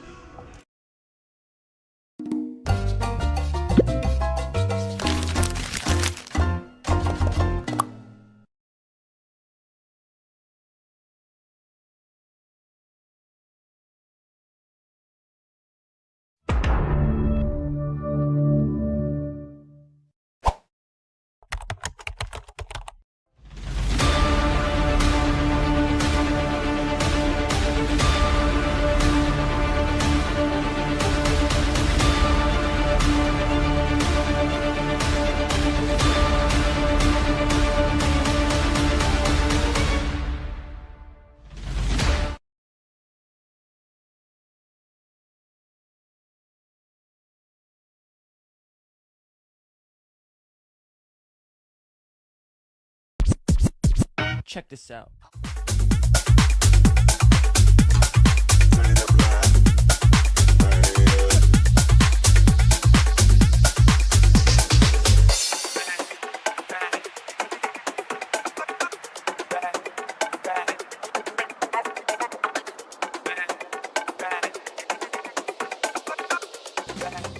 Bulldog Station in Doddridge County Sports is a winning combination. For all your pizzas, subs, and salads, call Bulldog Station at 304-666-1364. Open Monday 10 a.m. to 4 p.m., Tuesday and Wednesday 10 a.m. to 6 p.m., Thursday and Friday 10 a.m. to 7 p.m., and Saturdays 4 p.m. to 7 p.m. Bulldog Station located at 323 West Main Street, West Union, West Virginia. Let's go Bulldogs!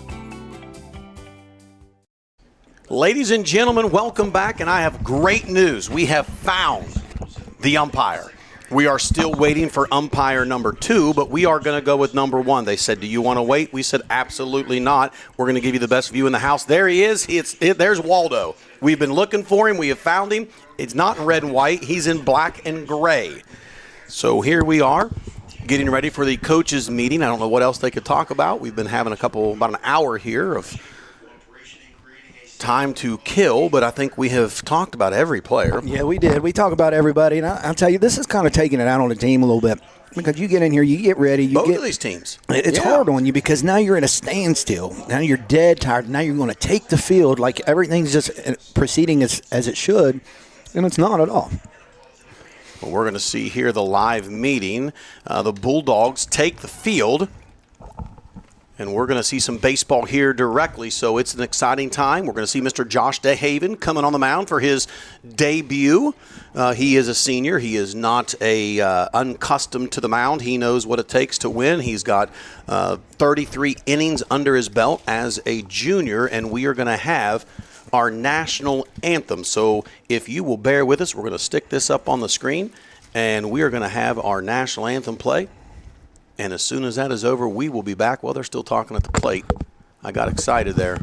Look at these guys posing for the camera. You can see what we see.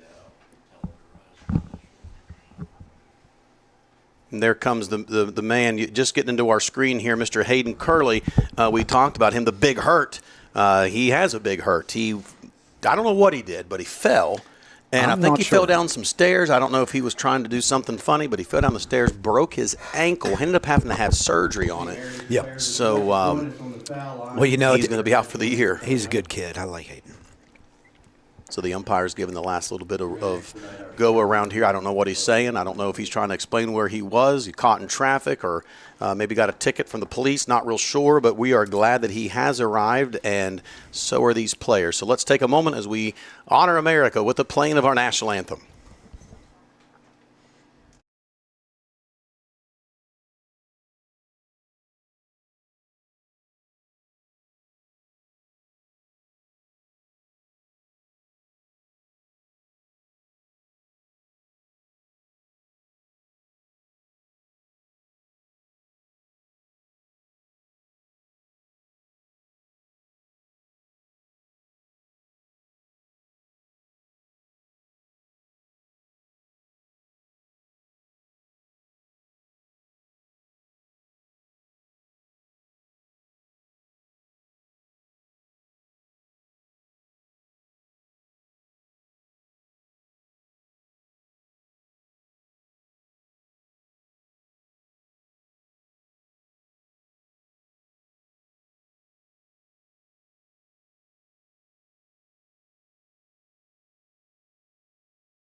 All right, and here we are. Let's get ready for the first pitch.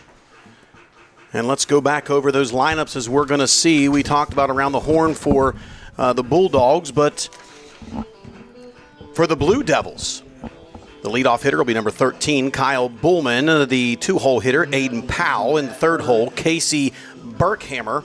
The cleanup, number 10, Caden Bernard. Number 23 in the five-hole, Daniel Winland. Number 6, or in the 6-hole, number 3, Shane DeWeese. Number 1 in the 7-hole, Trevor Maley. Batting 8th, number 7 will be Liam Davis. And the double leadoff, batting ninth, number 17, Wesley Pinkerton. And on our mound is number 3, Josh DeHaven. And I will tell you that I look down here, we have a young man that was not spoke about. It was Joey DeHaven. He's the little brother. Joey, the little brother of Josh DeHaven. So he's going to get a huge shout-out during one of these commercials. We'll give you a big shout-out and a rundown on one of our other young men, up-and-coming future Bulldogs, of Joey DeHaven. Can't wait to get to work with Joey. Joey's got a good attitude. He's got a little fire in him. He's a young guy. He's one of them guys that's going to have the fire when he gets at senior. I'm looking forward to that. All right, so for the Bulldogs, we have DeHaven on the mound. We have Nicholson behind the plate, Kelly at first. We have Swiger at second, Brockelman at short, Murphy at third, left field, Evan Kelly, center field, we have Luke Rakiski and Caleb Hall in right. And I'll tell you, folks, we are set and we are about ready for this first pitch, as we all have been waiting. So I do appreciate you out there in the Bulldog land of sitting here being patient, listen to us ramble on. We had to fill time slot, a little rough. hour and 8 minutes. Okay, that was not easy. That was not easy. I was coming up with stuff. I didn't know what I was saying there for a second, but we made it happen. But we made it happen. That's right. Here we That's go. right. Not everybody left. Some people left. I see some people back. Here we go. Come on. We're back up. It's exciting, though, to have these young men out here. There's the throwdown from Maxwell. They're going to have their little powwow at the mound. And we should be able to get this game rolling just a little bit late, only about an hour and 10 minutes late. That's okay. We got lights. We got all the time in the world. You know, school's not till, 8 o'clock tomorrow morning? 8 o'clock, and it's cooling off a little bit. The sun's going down. It's starting to cool off a little extra right now. It was already chilly, but now it's cooling off a little extra. We're going to have to make sure these guys keep their arms warm. That sun was helping us, and now it has quickly disappeared behind the mountain. We have a very slight breeze right to left. And DeHaven is going to toe the rubber here to see our first pitch, and at the plate will be number 13, Kyle Bullman. So hopefully we can enjoy this new first pitch view from the camera. Swung on, first pitch, hit over to Malachi Kelly. He fields it, flips it over, a little PFP to DeHaven for out number 1. That's pretty efficient after sitting there waiting for quite a while. Yeah, it was good. One pitch, one out. That's what we like to see. Malachi did a really good job of cutting across towards the mound there while DeHaven rounded up and got the catch there at first. Really good job. Really good. All right, here now up, number 12, Aiden Powell, the 2-hole hitter. He's also playing third base for the Blue Devils. As we see the pitch, comes in off speed, a little high, and that's going to be ball 1. So here we are, top of 1. If you're just tuning in, you probably thought we were in the 6th inning. Nope, just kidding. Top of 1, 1 ball, no strikes, 1 out, and that's going to be ball 2 on the outside. At the plate for the Blue Devils is Powell. This is his first at bat. And we're awaiting the pitch. Pitch number 4 from DeHaven on the night. Off speed, hit foul down the left field line, out of play, and that's going to bring the count to 2 balls and 1 strike. You know, DeHaven here, he's a battler. It's really good watching him because he has a very mild temperament, and it shows because no matter what happens on the mound, he's continuing to come back with that same intensity. He delivers down here, swung on, hit over top second base head. Are we going to have it? Oh, falls in. Good hustle. And we have our first hit of the night, Mr. Aiden Powell with a base hit over top second base bag, and that's going to put a runner on first, and that's going to bring Mr. Burkhammer to the plate, the 3-hole hitter. He's the shortstop for the Blue Devils. He's going to be swinging from the left side. Off the bat for the Blue Devils, the shortstop number 5, Casey Burkhammer. So we got a runner at first. No runner at first, 1 out. In the top of the first, Burkhammer awaits the pitch. Just a bit outside. You got the middle playing in a little bit, closing up a little bit, turn 2. This is definitely looking for a double play depth. Know your runner here. He's a lefty, so he has a half a step further or closer to the first base bag. Should be able to get up the line better. He is crowding the plate. Swung on, drove down the right field line. That's going to be foul, but, man, he hammered that ball. Great swing there by Mr. Burkhammer. He definitely got a hold of that ball. That would have been off the wall. Yeah, that was a real nice turn on that ball. You know, if you're going to leave that off-speed stuff up and in like that, they're going to turn on it. He's a left-handed batter, and if you're throwing him right-handed, you can't put it in like that. We got a 1-1 count. Runner at first, 1 out. Looking for a double play pitch. Runner Nice pitch. goes, strike on the pitch, and he is safe. Definitely difficult to call those with the guy behind the plate, but I think he got that call right. He slid in safe. Nice stolen bag there by the Blue Devils. So they got a runner in scoring position. It was a called strike, so we have 1 ball, 2 strikes, 1 out with now a runner in scoring position.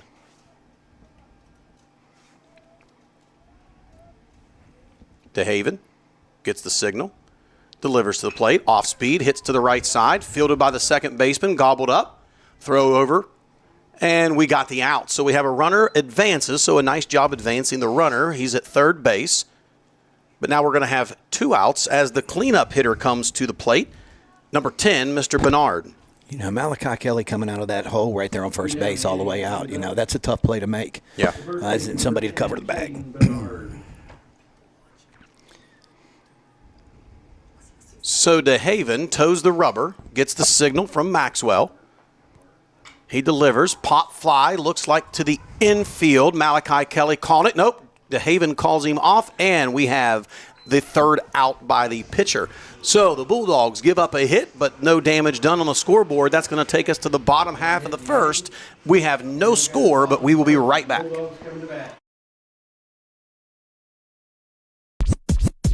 Check this out.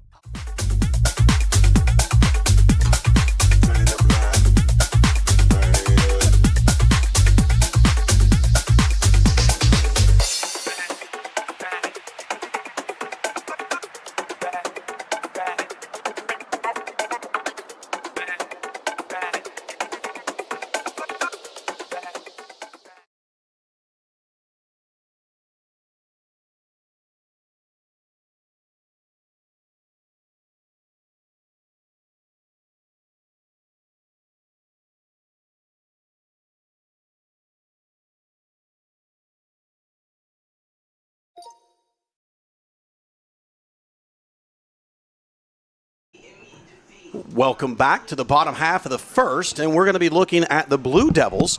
We'll go around the horn here. We have on the mound number 23, Windland at the catcher, Mr. DeWeese, number 3 at first base. We have number 10, Bernard at second base, number 1, Maley in the hole playing shortstop, number 5, Burkhammer at third base, number 12, Powell.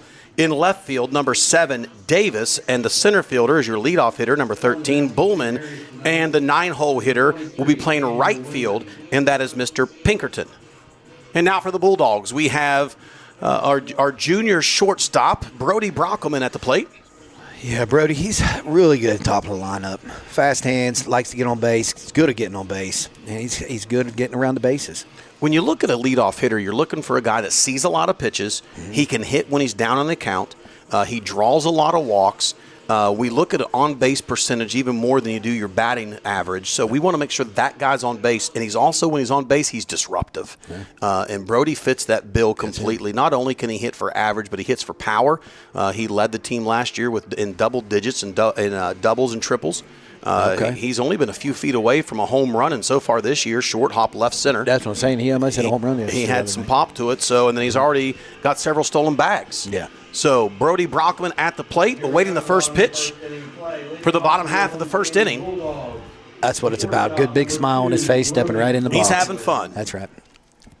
All right, so we have on the mound, Windland for the Blue Devils. Oh, the other umpire has made his way to first base. Congratulations. Ball 1. Fastball down, low and away.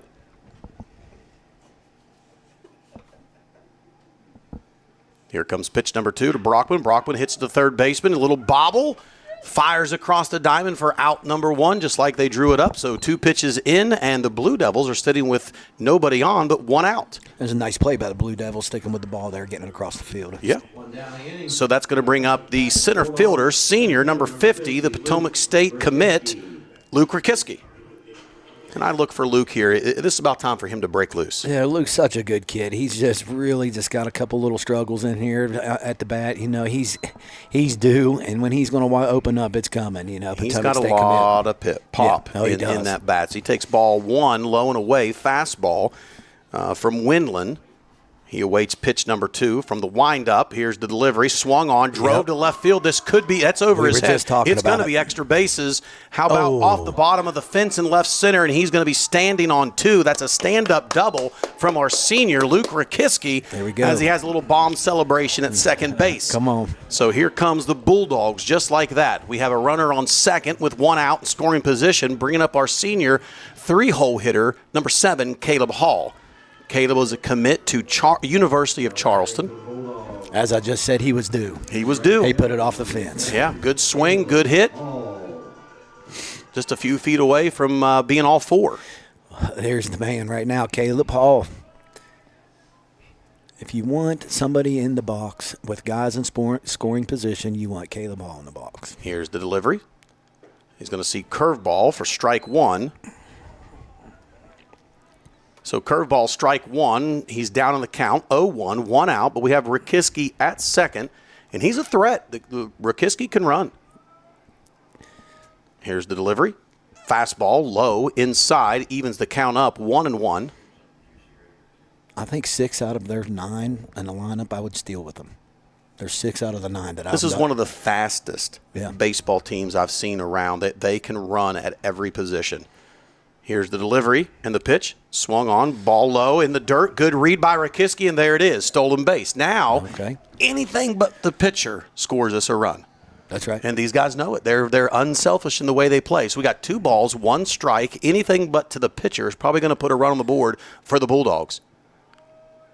Pitcher elects to go to the windup. Delivery, fastball, up and in. That's going to bring 3 balls, 1 strike. And if I'm Caleb, I'm starting to salivate a little bit. 3-1 count with a runner on third. I bet if he gets a strike, you're going to see a pretty big swing. He's going to have to bring it right down the pipe here. Here it comes. Delivery. Swung on and popped straight in the air with that big swing. And back out of play. He lives to see another day. That was a big swing. He just missed that ball. Big swing. It was controlled, but big swing. You could see it. So now we go. Now we have the at-bat, the swing for your team. The swing for the team means we got to get a ball in play. We got to hit it somewhere to score that run. You can't win consistent ball games if we strand runners. So we got a full count, 1 out, runner on third. Rakiski looking to score as Windland goes from the windup. And here's the delivery. Yes. Drove to right field. That ball's going to be out of here. That's over here. That ball was crushed. Off the top of the wall. Oh, top of the wall. Top of the wall, right center. He's going to be looking for 3, and he's going to be a stand-up triple. Stand-up triple for Hall, so that's going to score the run, hit the top of the fence in right center. Well, that's how the Bulldogs do it. That's how they're on the board. Yeah, they look good right now. Keep it up, guys. Third baseman, number 10, Dane Murphy. Dane Murphy steps into the box, the cleanup hitter. Third baseman. Hall at third. 1 out. Murphy awaits. Here's the pitch. Outside corner for strike 1. That's a good way. I love to see a young man, after a big 2 hits like that, he's given up a double, a triple. He comes right back in the zone. Oh, yeah. This little pitcher, you can tell he's fighting in his zone. It doesn't matter. These guys are hitting him, and he keeps coming right back at it. Breaking pitch, little up, little out. That's going to bring the count to 1-1, 1 out. Runner on third. And again, a ball anywhere but to the pitcher is probably going to score this run. From the windup, here comes the pitch. Ball in the dirt, bounces around. Nice job by the catcher keeping that ball in front of him. You know, I said the last 2 batters, if you want anybody in the box, you want this guy. Now this guy's up to bat, and I'm thinking, if you want anybody in the box, you want this guy in the box. We've seen this guy hit a lot of line drives in the gap, and last night broke the game kind of open, got us on the board with a double down the line from Murphy, which earned him as a co-player of the game. Okay, yeah, player of the game last night. So we got 2 balls, 1 strike. Here's the pitch, fastball out and up. That's going to be ball 3, and we're back in the same situation. Probably going to see a big swing if we get the right pitch. There's that 3-1 count, 1 out again. You know what's coming. It's going to Pitcher's going to do all he can to put it right over the plate. Batter knows it. Here comes the pitch. Outside Ball. for ball 4.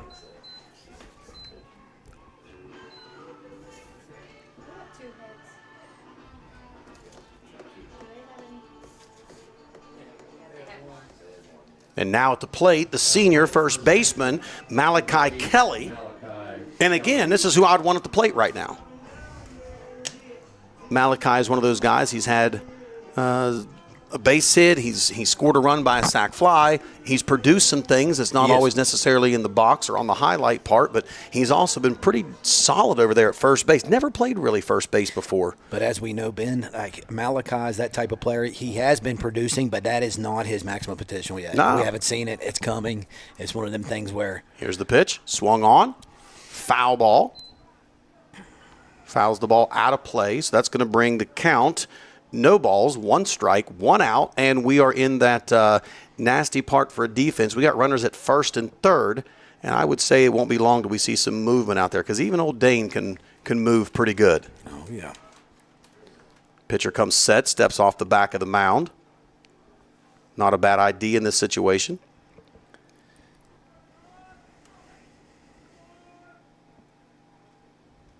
We await the pitch.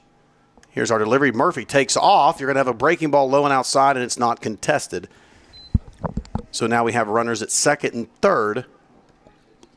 1 out. So a base hit now potentially scores 2, but he goes from the windup. And usually in this situation, a lot of times that makes it a bigger lead from the guy at second. Here's the delivery. Inside high for ball 2. Infield is playing back. First baseman's playing back, so they're not worried about a bunt here. Malachi Kelly sees the ball up, ball 3. So now the last 3 batters have been in the same situation. It kind of surprised me they're all playing back with Runner once on they third. Yeah, with the runner on third. But once the man already advances second, you can go ahead and play back with 1 out, right? You can, but maybe they're not really worried about making the play at the plate. They want to get that second out. Yeah, Delivery on a 3-1. Inside fastball. Called for strike 2. So we got a full count again. Here we go. Malachi Kelly, full count, 1 out. Runners in scoring position. Base hit could break the game open. Yeah, Malachi didn't like that pitch. It was inside strike. He didn't like it.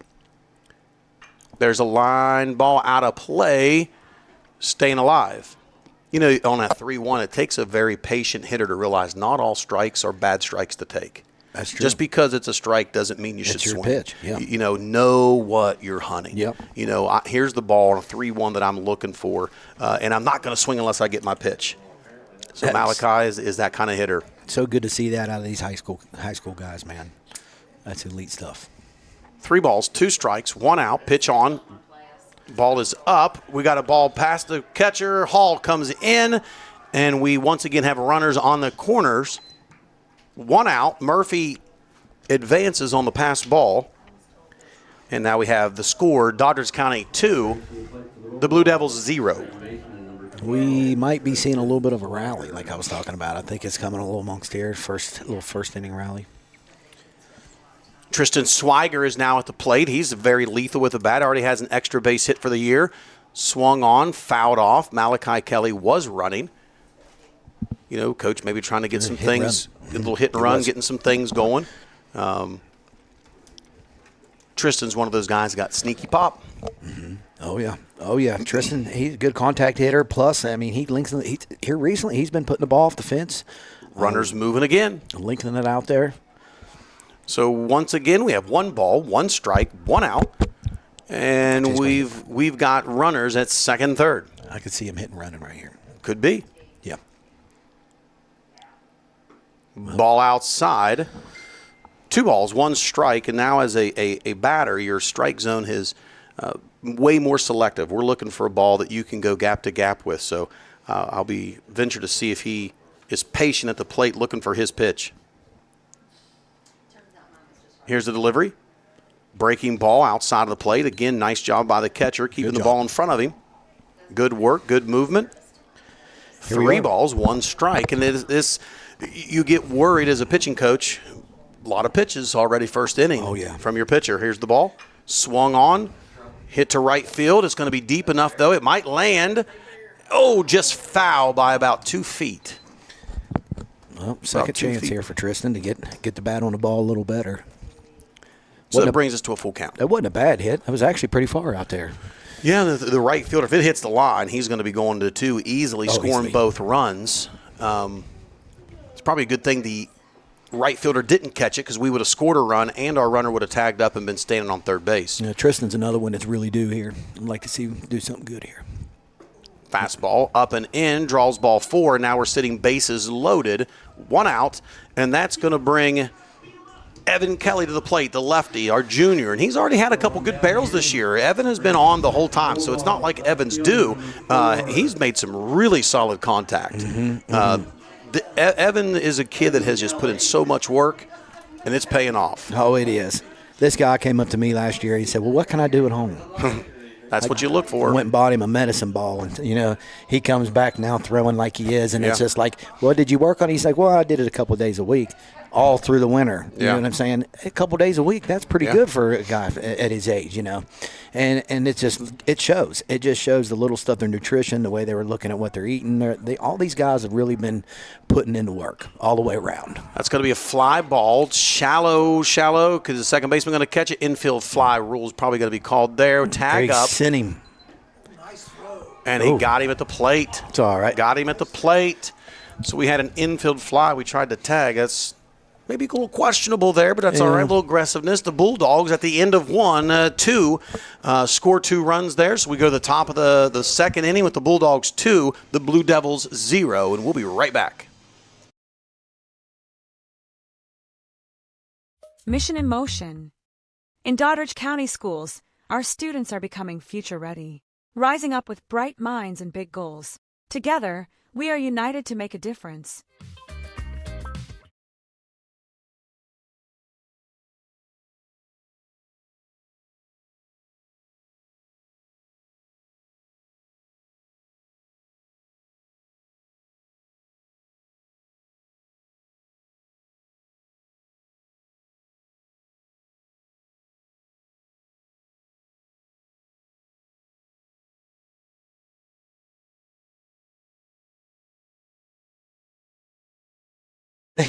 All right, guys, welcome back. And I tell you, you come to the ball field and you always look and see something new that you've never seen before. And I will tell you, that goes in the books as something I've never seen before. I have never seen us tag up from third base and try to score on an infield fly to the second baseman. But I've seen it now. Yeah, he tried, and it was close. It was close, but an infield fly, you don't usually send them. But he was just being aggressive on the bases. They're just trying to get the guys around. And, there's a lot more outs left, and I'm sure that's the way he's looking at it. They already popped off a couple runs, and how many hits, I'm not sure, on the first inning. We got 2 hits, 3 walks. 2 hits, 3 walks. And a good heads-up play by the second baseman there to realize, don't take a play off. That was. Baseball's always moving. It's chess pieces. So here we are, top of the second. Bulldogs 2, the Blue Devils 0. Josh DeHaven on the mound. First inning was very efficient, saw 4 batters, 3 outs, gave up 1 hit, no walks. Never really got really deep behind on any counts. So exactly what we thought we would see from our senior that has yet to be on the mound. Yeah, he had a short inning. I think his pitch count's really low already. And he's got his fastball coming in. The way he's staying close coming down the mound is getting him a lot of pop on it, and he's looking good right now. So here we go, and I tell you that around the horn, we're solid everywhere. When you can have one of these young guys pitch, and I say young guys, he's a senior here, but I know this is really his big second year of producing here for Doddridge, but you got to feel pretty comfortable knowing that defense is like that behind you. Oh, yeah, there's not a better feeling than being on the mound and knowing you got the stack behind you, That's the confidence that you need, and he knows that. Josh DeHaven knows that. That's a fact. At the plate for the Blue Devils, number 23, Windland. He will step into the box. He is the pitcher, so he's probably thinking some redemption time for himself, and here's the pitch. Fastball up, going to be ball 1, so 1 ball, no strikes.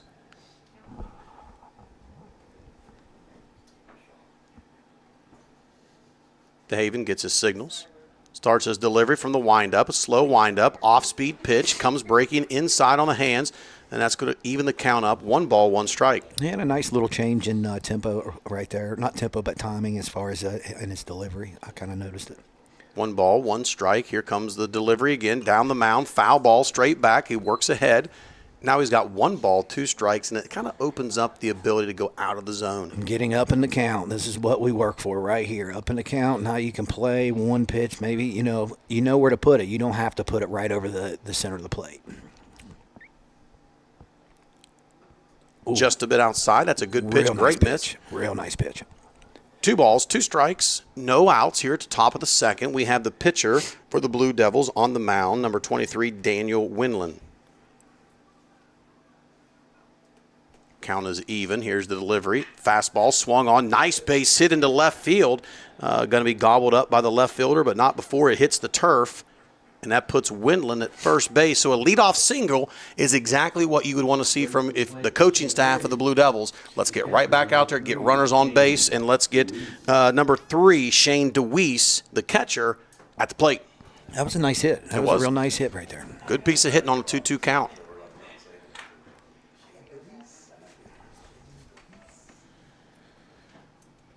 Fastball outside. Maxwell showing the athleticism behind the plate. Slide stop. Runner stays where he's at. Runner on first. No outs. 1 ball, no strikes.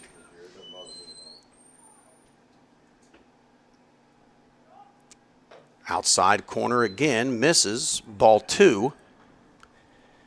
And I think this is the first time we've seen, let's see how the senior reacts. This is the first time we've went down on the count like this. Yeah. On a 2-0 situation. See if the runner takes off. They've tried to steal a couple bags. They stole 1. Swung on, hit. Shallow right field. They're coming in. Who's going to make a play on it?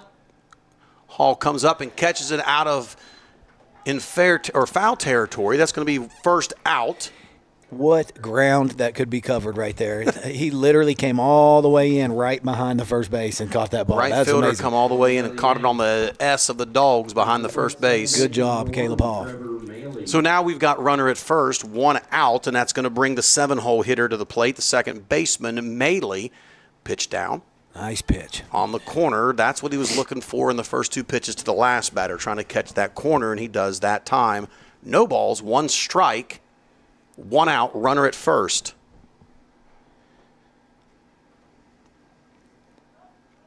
Delivery, little delay on the steal, throw down by Maxwell. This time, ball pops out. I think he would have beat it anyway, but I believe it was a called strike. Josh DeHaven had a nice slide step. Maxwell did get out of the hole pretty well. It's pretty close all the way down to second base, so it was just a good base running right there.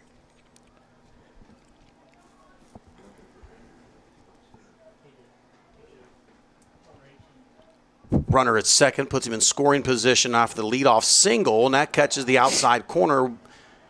1 ball, 2 strikes. So this inning started off by the pitcher helping himself out with a nice single. Shane DeWeese flies out in foul territory behind the first base bag, and now we have a wild pitch, and that's going to put the leadoff hitter on third base just 90 feet away from pay dirt.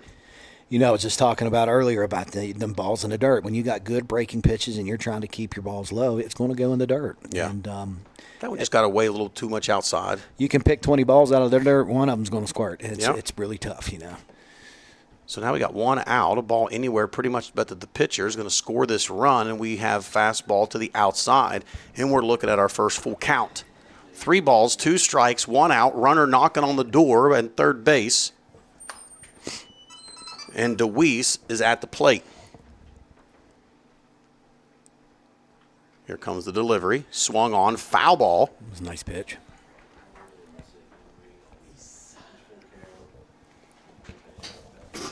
You notice there's very limited time from the time he's bringing his delivery to the plate, from the time the catcher can get the ball back out.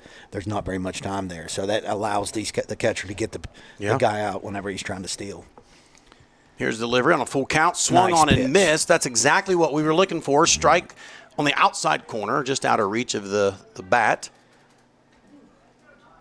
And that's going to bring up number 7, Liam Davis, the left fielder, for his first at bat tonight. Now coming to the plate, left fielder number 7, Liam Davis. Davis in that 8 hole, probably looking for a fastball is what he's hunting.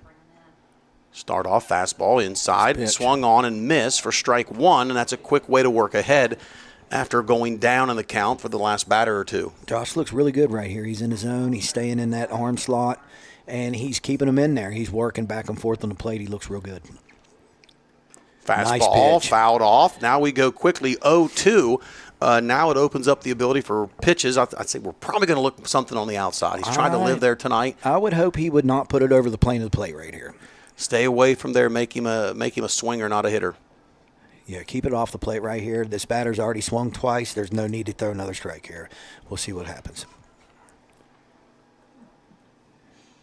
DeHaven looking on, has his signal.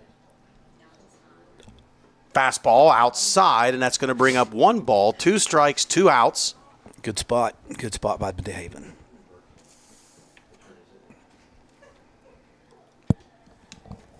And don't forget, they have a runner camped out there on third base, which is their pitcher that started the inning off with a line drive single into left. Here comes the delivery on a 1 ball, 2 strike, just outside. Ball gets away, and that's going to put the Blue Devils on the board, making the score 2-1 in the top of the second.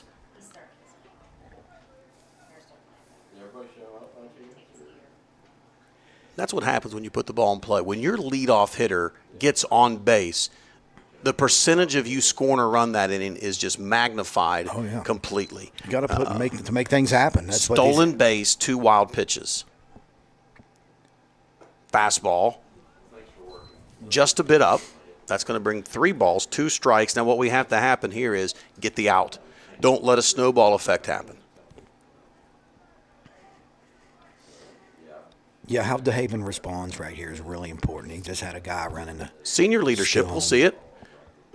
Nice. Just above the zone. That's going to be bring ball 4 just above the zone. And now here comes the 9-hole hitter, Wesley Pinkerton, the right fielder.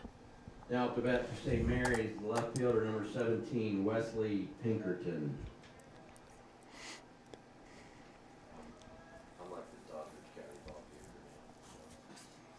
So now we have a runner on first, 2 outs, top of the first, and Blue Devils have put a run on the board.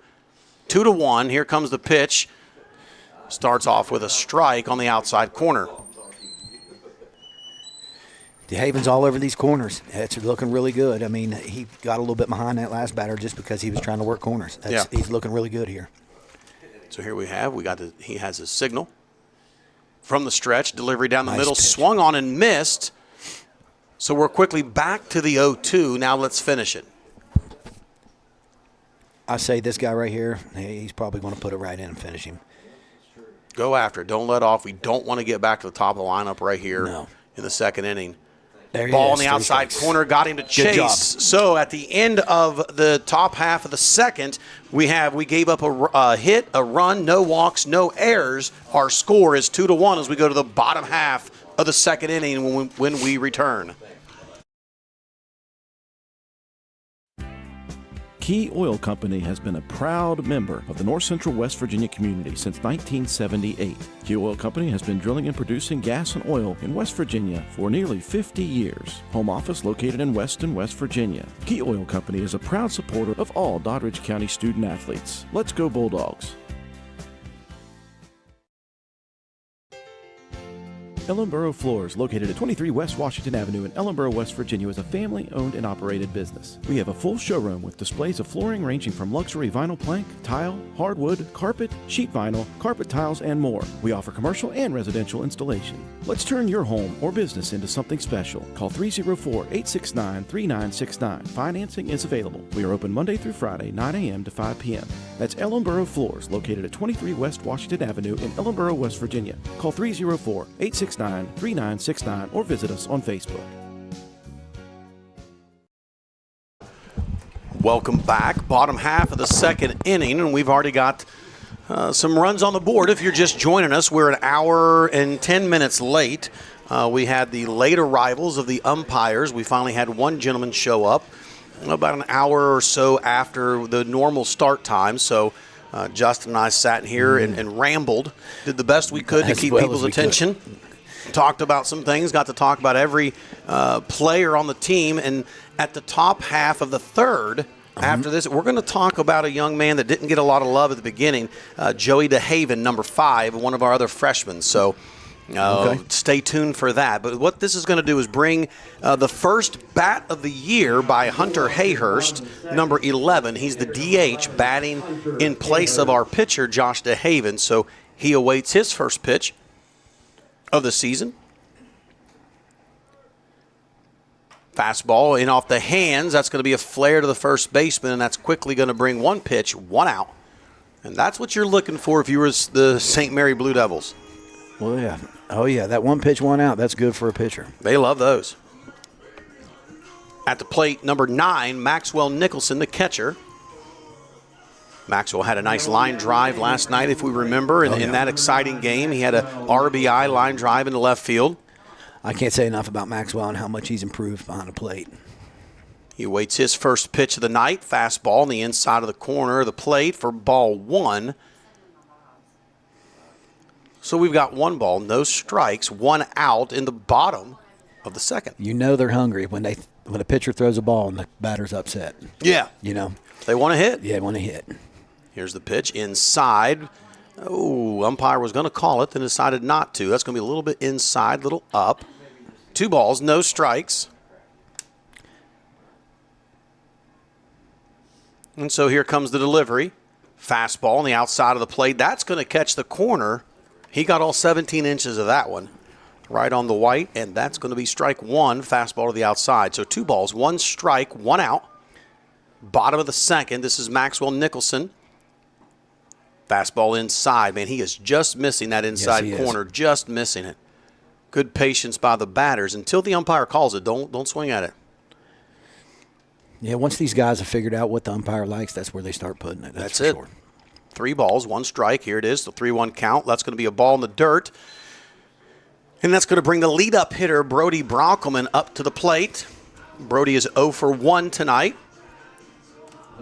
Grounded out in the first inning, but here we are in the second, and here he's back up. He's going to have a runner on first, Maxwell Nicholson, another guy that can run. So it's going to put pressure on the defense. I would be shocked if we see him still staying at first base after a few pitches.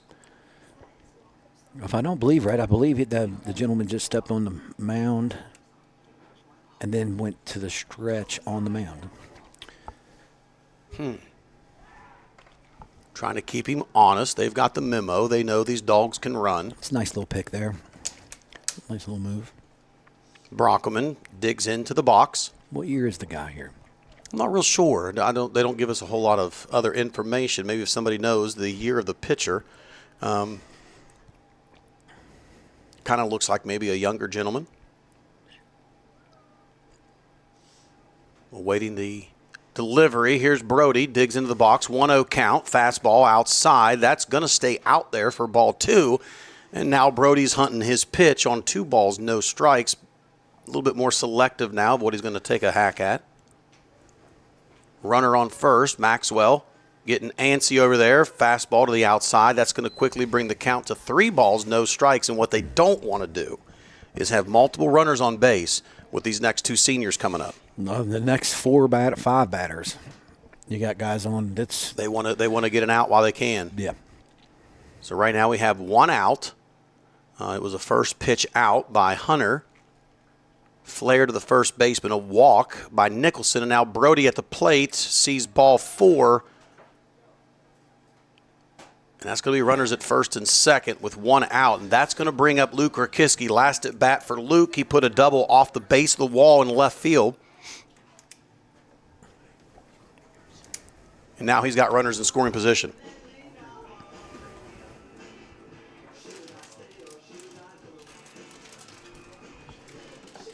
Looks like we're going to have maybe a possible pitching change. Coach is out there talking. I'm not real sure, but it looks like he handed the ball maybe to another player.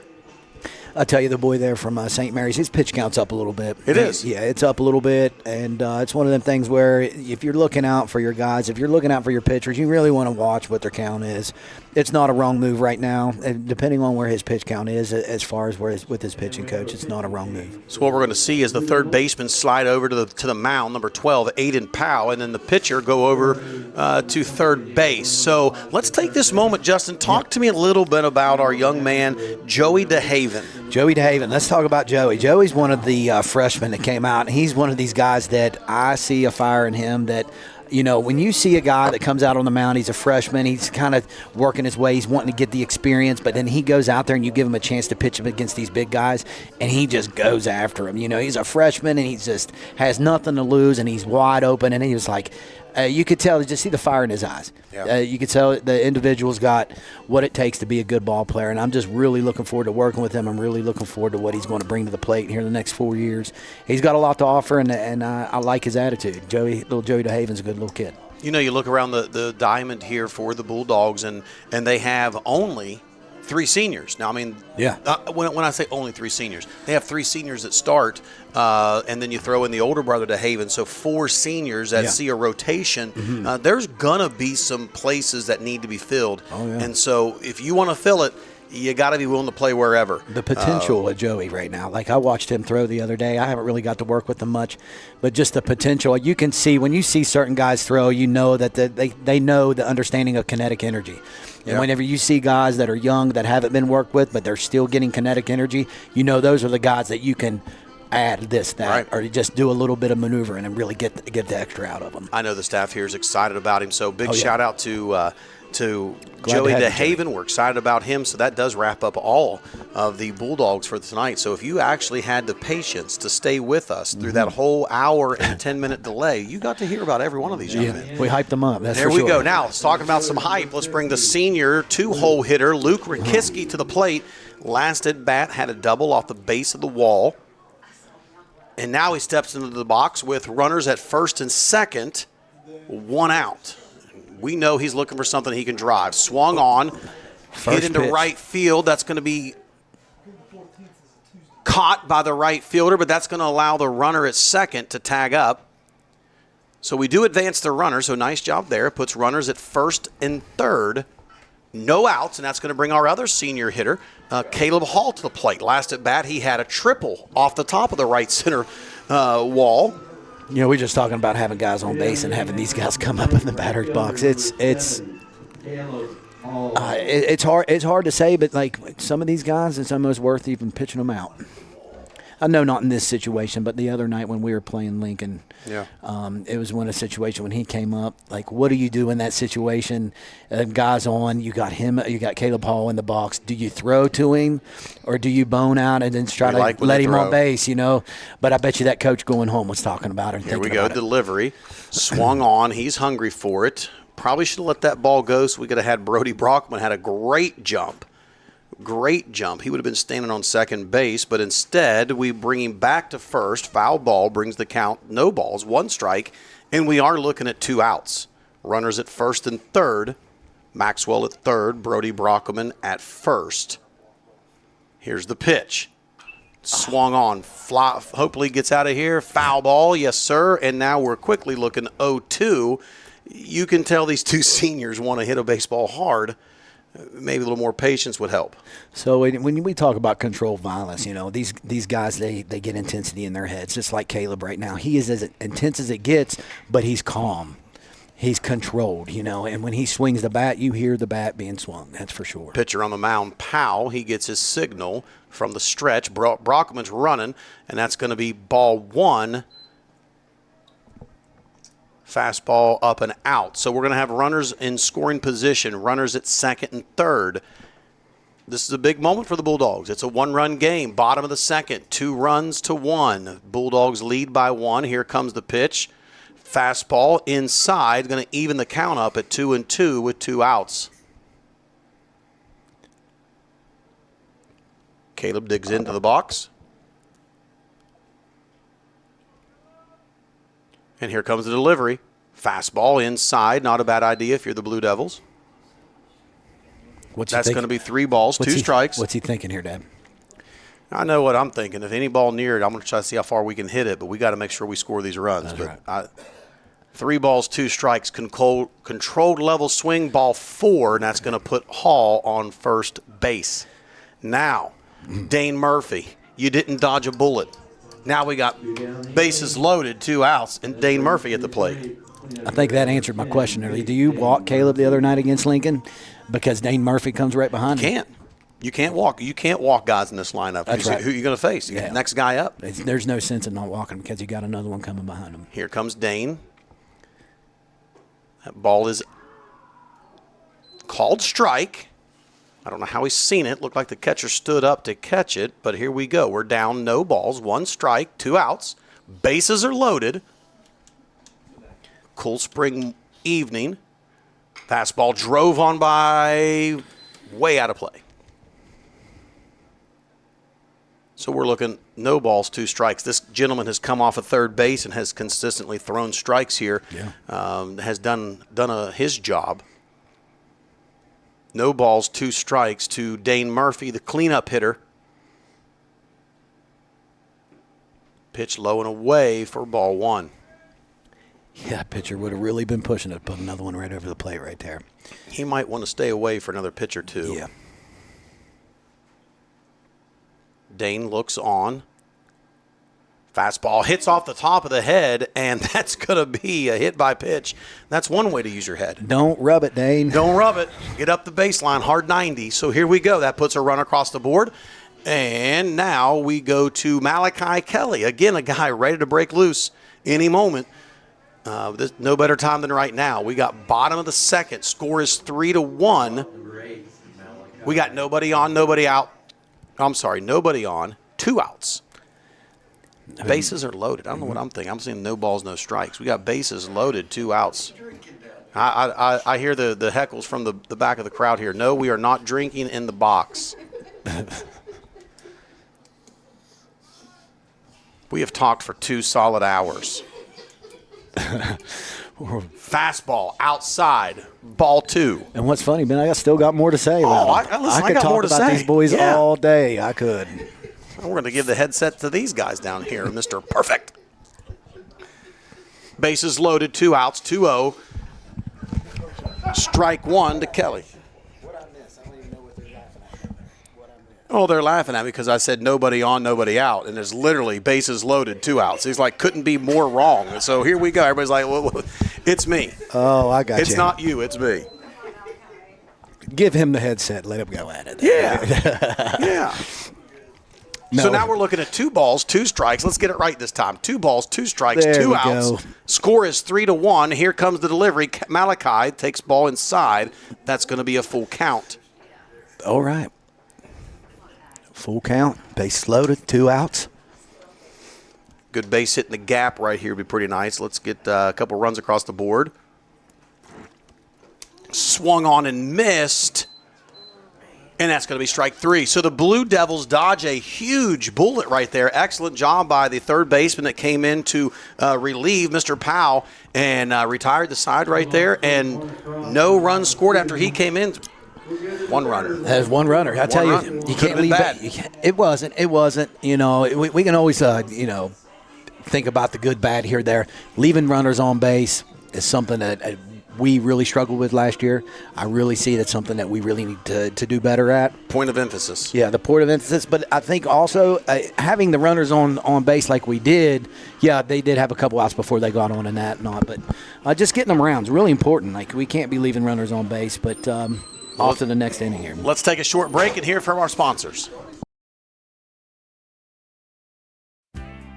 Key Oil Company has been a proud member of the North Central West Virginia community since 1978. Key Oil Company has been drilling and producing gas and oil in West Virginia for nearly 50 years. Home office located in Weston, West Virginia. Key Oil Company is a proud supporter of all Doddridge County student athletes. Let's go Bulldogs!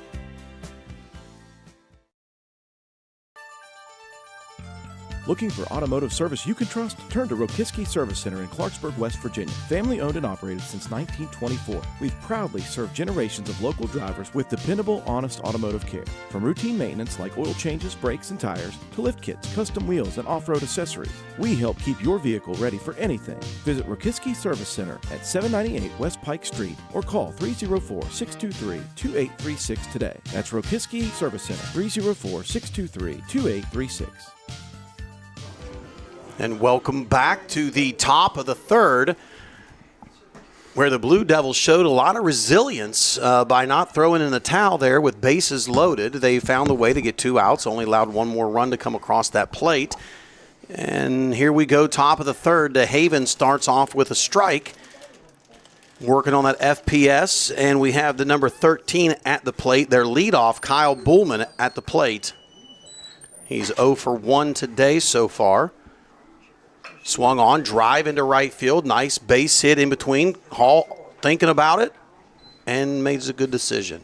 That's a good base hit there. Good base hit by the Blue Devils. We've seen them have a couple of those nice sharp hits. They're not going to lay down. So now we have a runner at first and bringing up number 12, Aiden Powell, which is now the pitcher. He was the third baseman. Now he's the pitcher. He's 1 for 1 tonight. Had a line drive into left field earlier in the night. And now he's 2 for 2. This little guy can hit. Yeah, he can. Excellent job.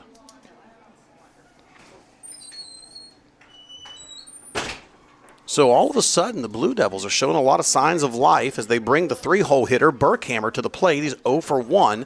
But now we've got runners in scoring position, and we got runners first and second. Nobody out.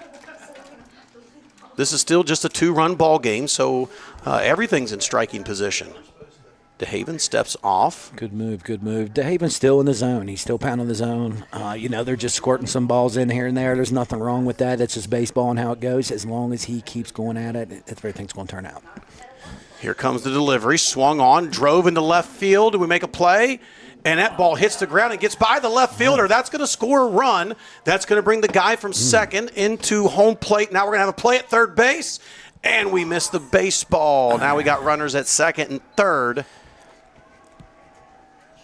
So a stand-up double by Burkhammer, and that scores Bullman from second, and that puts Powell, that was on first, over at third. And now it's a 3-2 ball game. And just like that, the Blue Devils are right here in it. They're showing they didn't come down here to lay down. That's 3 great hits back to back to back, and so as a leader does, Nicholson walks out, talks to him, calms him down. We're top of the third. Score is now 3-2. No outs, runners at second and third. And that brings the cleanup hitter, number 10, Bernard, to the plate. Bernard is 0 for 1. First pitch outside for ball 1. I kind of notice he's kind of trying to keep it off the plate a little bit right there. He's throwing a lot of strikes, and they're just turning on it. You can't just keep pounding it right in the strike zone. They're going to put the bat on the ball. You got to keep it unpredictable. Fastball hit on by the shortstop, so it's going to score a run. Brockman fields it, fires across the diamond, gets the out. So a little positive for the Bulldogs there. We got an out, but at the mercy of tying the ball game up.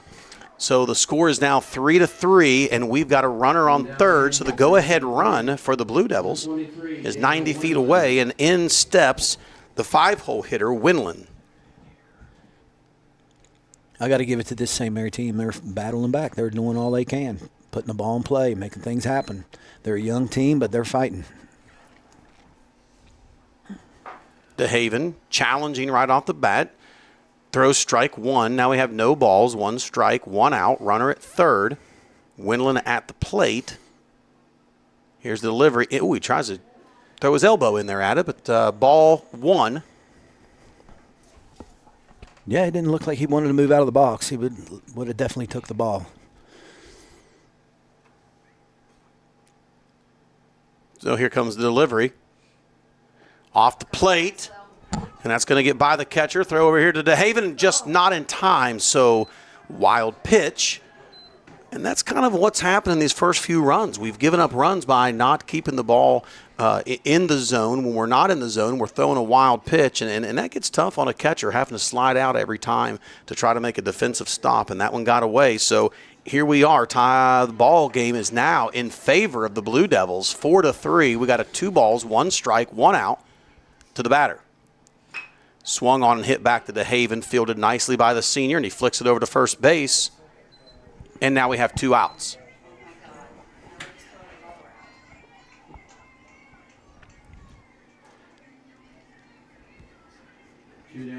They scored 3 runs this inning. It's getting out of this inning is really important right here. DeHaven did a good job of getting that ball over to first base. It was a pretty good sharp ball hit back to him. So now we have the 6-hole hitter up, number 3, DeWeese, trying to keep the inning going. DeHaven fires low outside. Good block by the catcher. And this is where the senior leadership, the veteran leadership that's here on the Bulldogs team has got to keep these guys. Don't panic, big deep breath. This is the first time all year they've been challenged like this. And how do we respond? That's how you separate good teams from great teams. Well, we're going to have to see what their intensity is when they come off the field right here. All right, so we got 2 balls, no strikes, 2 outs. DeWeese, the catcher, is in the box awaiting the pitch. DeHaven fires down the mound, swung on, hit towards Brody. That's a shortstop. He fields it, quick hands, fires across the diamond, and that retires the side. So not what we were looking for as a response. The Blue Devils come out, put 3 on the board, and now we go to the bottom half of the third with the Blue Devils in the lead, 4-3.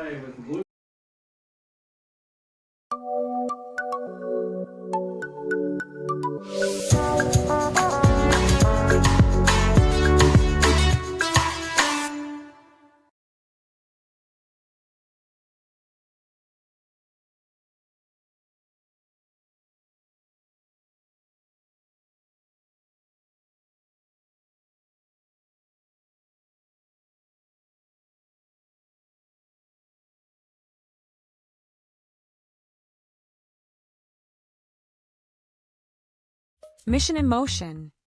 In Doddridge County schools, our students are becoming future ready, rising up with bright minds and big goals. Together, we are united to make a difference.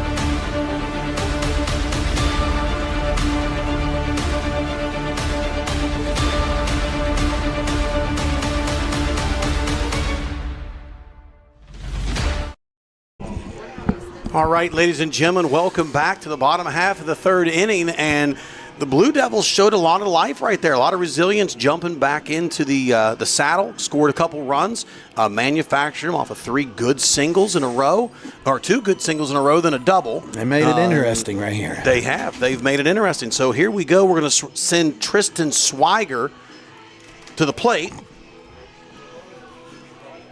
And let's find out how we can handle the bottom half of this lineup in the bottom half of the fourth as the Bulldogs see themselves trailing for the first time this year. This is what it's all about, though, Ben. It is. This is what it's all about. They're down and run here. You know, they know what they got to do. They know what they got to do with the next pitch. They know how to do it. Let's see if they can put it together. So here comes Tristan Swiger. He was walked his first at bat, so he's looking for his first hit of the night. He looks to lay down a bunt, puts it in play, fielded by the pitcher, and he throws it away. So that's going to go as a throwing error on the pitcher. Throwing error. What?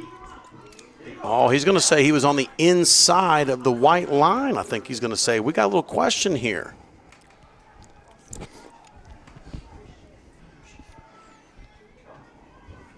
So they're talking it over, and I wish I had that replay button to see exactly what they're thinking. Maybe they're saying that Swiger was on the inside of the line, but isn't the bag on the inside of the line, Ben? It is, but you're supposed to stay between that foul line and just out. A lot of the colleges and stuff are going to a safety bag. Now, there is not a safety bag here, so the question becomes how the throwing lane was. Did he interfere with that throwing lane? But in a bang-bang play like that, that runner has every right to be at that bag as the throw does, and the throw was inside. So I don't know how much more they wanted him to avoid the bag. So Coach Nate is talking it over. And well, what happened? They already called him safe. And then the other umpire kind of come in. So and he was say, safe on the play, but the home plate umpire comes out and says that he was inside the running lane. So take that away. We have an out, and the Blue Devils, 1 pitch, 1 out, just like the last inning. That's it. Repeat here. Evan Kelly steps to the plate. Evan Kelly steps to the plate. The left fielder sees ball inside for ball 1. So we got 1 ball, no strikes, 1 out, bottom of the 4th, and so far things have just not went the Bulldogs' way after that first inning. They've only recorded 2 hits. We got a lot of game left. There's a lot of game left. There's a lot of game left, a lot of outs left. We have only recorded 2 hits right now. That is really low for what we have to offer. We have seen 1, 2, 3, 4, 5 walks. However, we have 2 hits. Got him right in the ham right there. Don't rub it. Evan Kelly takes a hit by pitch. That's going to put him on first base. And that's going to bring Hunter Hayhurst to the plate. As a DH, when it takes this long in between your at-bats, it can really affect the way you're focused. So let's see how he does with his focus. At this at-bat, he's 0 for 1. Here's the delivery. Swung on, foul ball. You know, once these guys start getting their hands going to the ball and they're a little bit early, they're going to come around on it and just try to put the bat on the ball, even though if it's a little extra early. That's just what happened to Evan right there. So Hayhurst awaits the pitch. No balls, 1 strike, and he sees a fastball up for ball 1. So we have 1 ball, 1 strike, 1 out with Evan Kelly standing over on first base bag. Let's see if we try to get things moving here. Fastball on the inside, swung on and missed by Hayhurst, and he's quickly 1 ball, 2 strikes.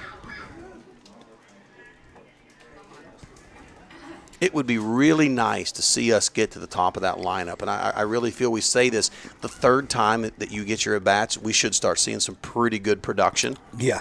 If you see a pitcher 3 times, or you get through on your 3rd time, you should definitely start putting the ball in play. Fastball outside. Evan Kelly, not always known for his speed, but he has a great jump along with a ball to the outside, so good call by the coach, and Evan is standing safely on second base. So we take away the double play. Now a base hit should and could score a run to tie things up, and it's 2 balls, 2 strikes. Fastball outside again, and quickly we're at a full count.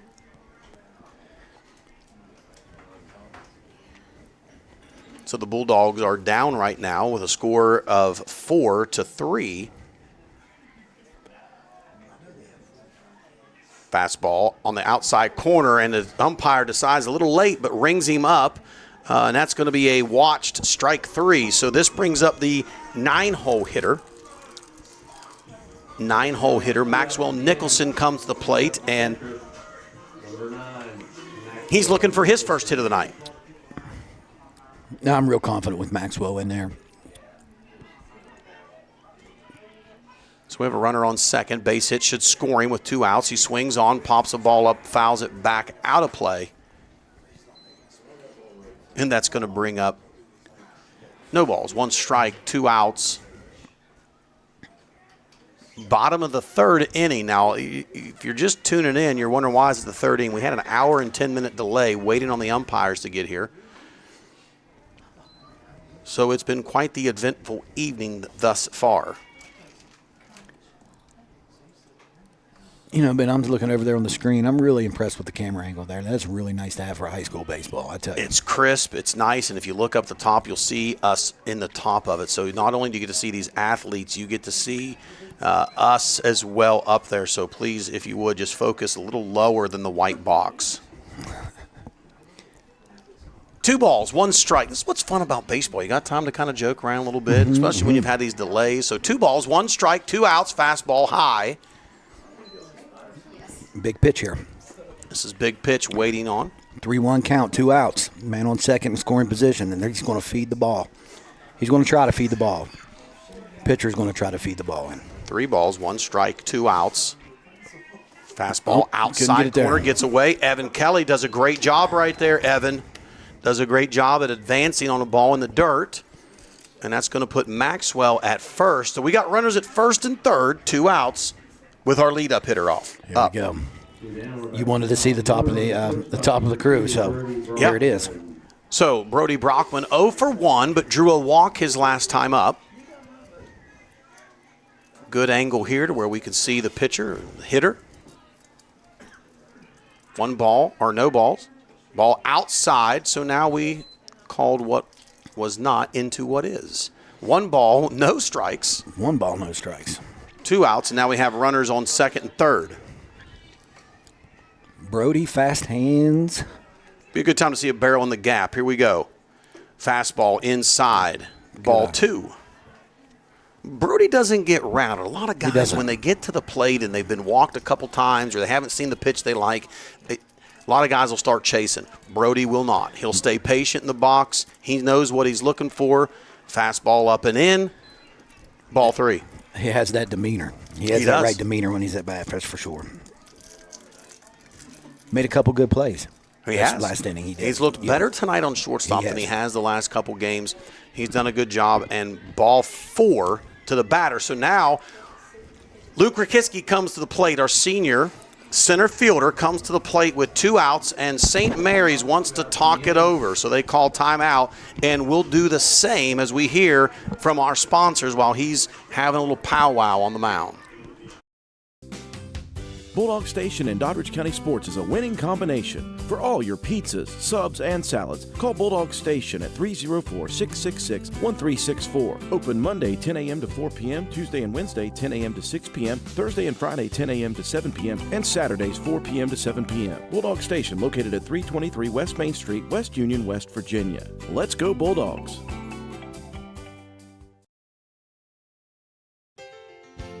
Ellenboro Floors, located at 23 West Washington Avenue in Ellenboro, West Virginia, is a family-owned and operated business. We have a full showroom with displays of flooring ranging from luxury vinyl plank, tile, hardwood, carpet, sheet vinyl, carpet tiles, and more. We offer commercial and residential installation. Let's turn your home or business into something special. Call 304-869-3969. Financing is available. We are open Monday through Friday, 9 a.m. to 5 p.m. That's Ellenboro Floors, located at 23 West Washington Avenue in Ellenboro, West Virginia. Call 304-869-3969 or visit us on Facebook. All right, so we have a couple changes for us. The young man that was on the mound originally was our third baseman, Mr. Powell. He returns to third base. The gentleman that started the night on the mound, Mr. Windland, has now found his way to the left field. And on the mound, I believe that is number 13. I got a little bit of glare on the screen there. I believe that is number 13 that has been on the mound, lefty pitcher, Bullman. Bullman was the center fielder, and now the left fielder has moved over into center. So that means Mr. Davis is now over into center. So hopefully you wrote that all down. We know who's where. And here's what this new pitcher is facing. The new pitcher is facing one of the most lethal hitters we have in the lineup. Bases are loaded. 2 outs. Luke Rakiski is at the plate. Oh, Luke's so hungry right now. He's been so hungry. Stay controlled and we'll be in good shape. No balls, no strikes. Here's the delivery. Fastball inside for ball 1. I know what Luke's thinking right now, but I don't want to speak it. He put a ball off the wall his first at bat. Here's his third at bat. Fastball outside. Drops in there for strike 1. So we have 1 ball, 1 strike, 2 outs. And this is a big at bat right here. The Doddridge County Bulldogs find themselves trailing in the bottom of the third, 4-3. Here comes the pitch outside, up and away.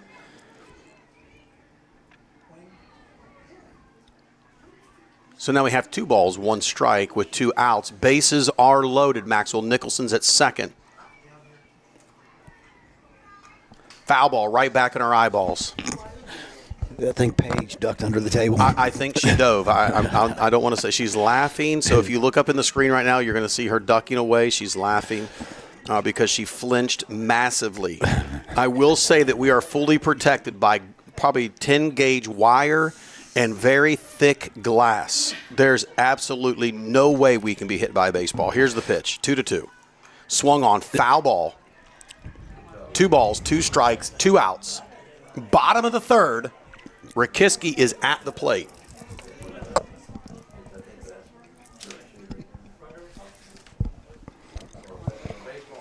Here's the pitch. Fastball up and away, brings a full count.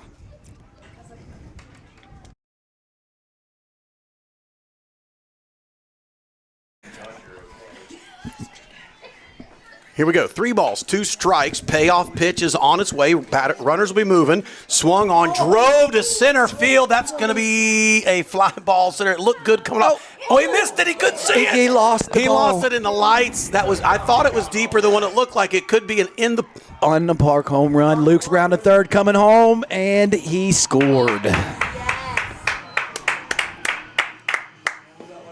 Center fielder was standing there, camped under it. It was a fly ball, routine fly ball. I mean, it was well hit. Should have been caught. He lost it in the lights, and it just landed behind him.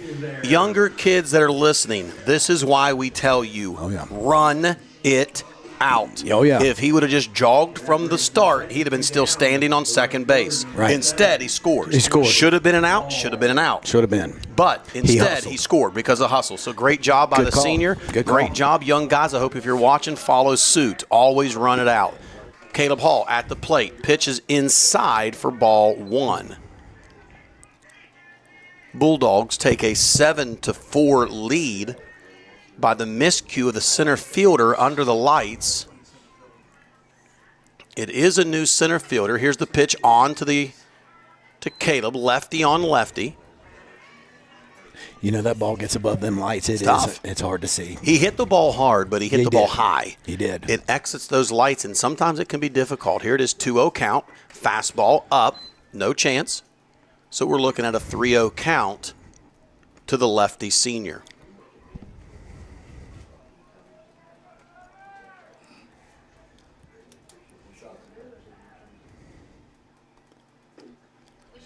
So we see 4 pitches in a row. We're going to see a hard 90 by the senior. And that's going to bring up Dane Murphy to the plate, the third baseman.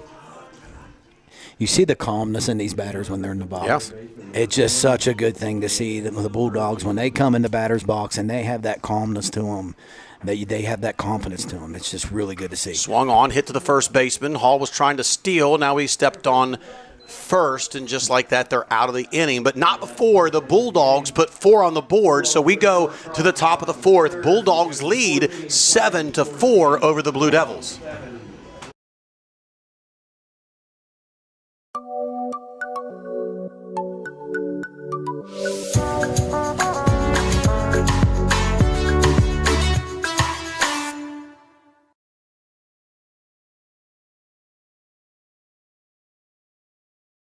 Mission in motion.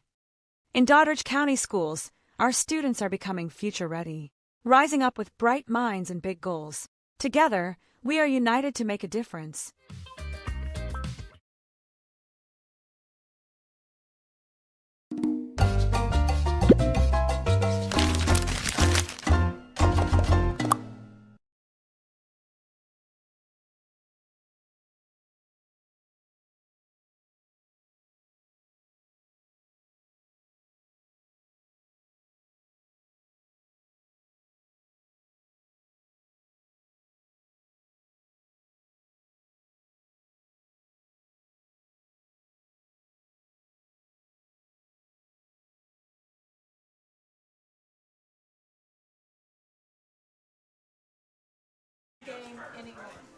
All right, welcome back. We're going to see a new arm on the mound for the Bulldogs, Malachi Kelly.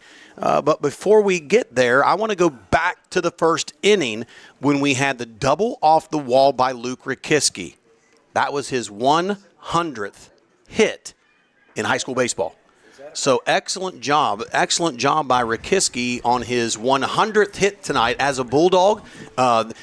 Not a lot of people can say that. 100 hits in your high school career, and it's only game 3, so we got a lot of hits that are left. Good for Luke. So good for Luke. Great job. It's the 100 club. Not a lot of guys can say that. So now let's look at the Bulldogs' shift in their defense. So now what we have, Malachi Kelly comes to the mound, comes off of first, and we see DeHaven, the pitcher, go over to first. Everything else stays the same of where people were. And now that we're in the top of the 4th, the Bulldogs have a little bit of a cushion thanks to a miscue. But we'll take it. No matter what it is, we'll take it. Really excited to see Malachi on the plate right now. Malachi's one of those guys. He hides the ball well. His fastball is sneakier than you think it is. It does run in and out. When he needs to, he can fire it pretty well. We watched him on the gun all winter. Throwing 80, 82. So he's a guy that's going to sit in the low 8s, and that's indoors. So we definitely, when it gets warmer, probably see another mile or 2 out of it. Yeah. So he was off season 82. That's January, February. Yeah. You're 82 January, February. You should be about 84, 85. A build like he has, I think you'll see that out of him. But here's what's awesome. He throws a nice cutter. He throws a great changeup. He's got a lot more pitches in the arsenal than just a fastball. So excited to see him. First time as a Bulldog. Okay. On the mound. Here we go. All right, so here we go. Top of the 4th with a run or with a score of 7 Bulldogs, 4 for the Blue Devils. And as we know from the last inning, these Blue Devils did not come here to quit.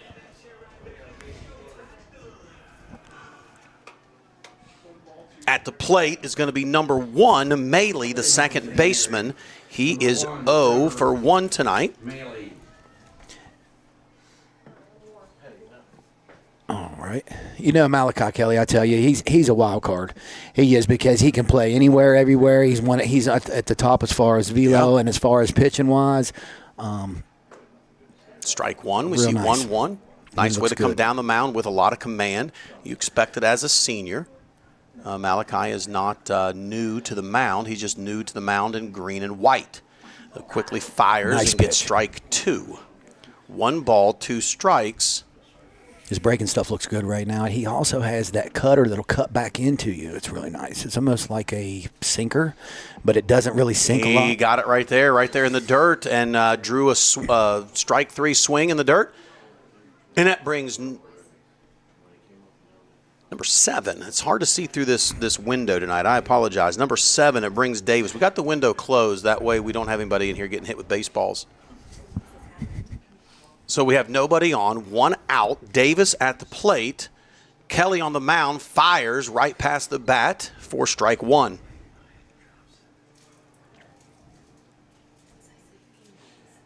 Davis was walked his last time he was up, and he quickly finds himself staring down the end of an 0-2 count, and Malachi just rearing back, firing fastballs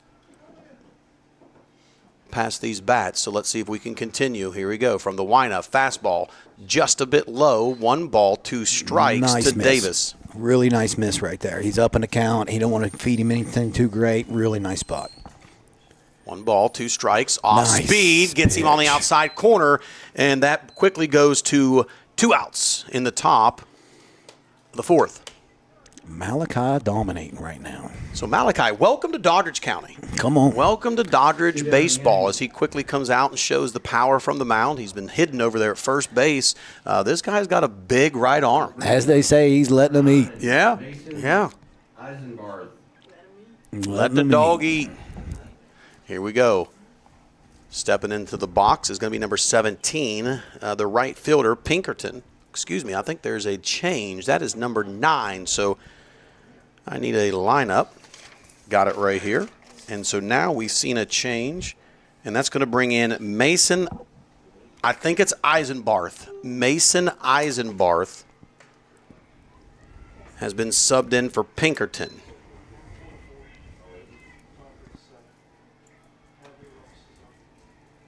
Make my notes here. Eisenbarth is now come on, man. At the plate. 1 ball, 1 strike. Looking good. 2 outs. It would be nice to see a 3 up, 3 down from the Doddridge County. There's been few of those tonight. Here's his delivery. Fastball just misses low. Good pitch. For ball 2. Really like how he's coming after him here. setting his own tempo.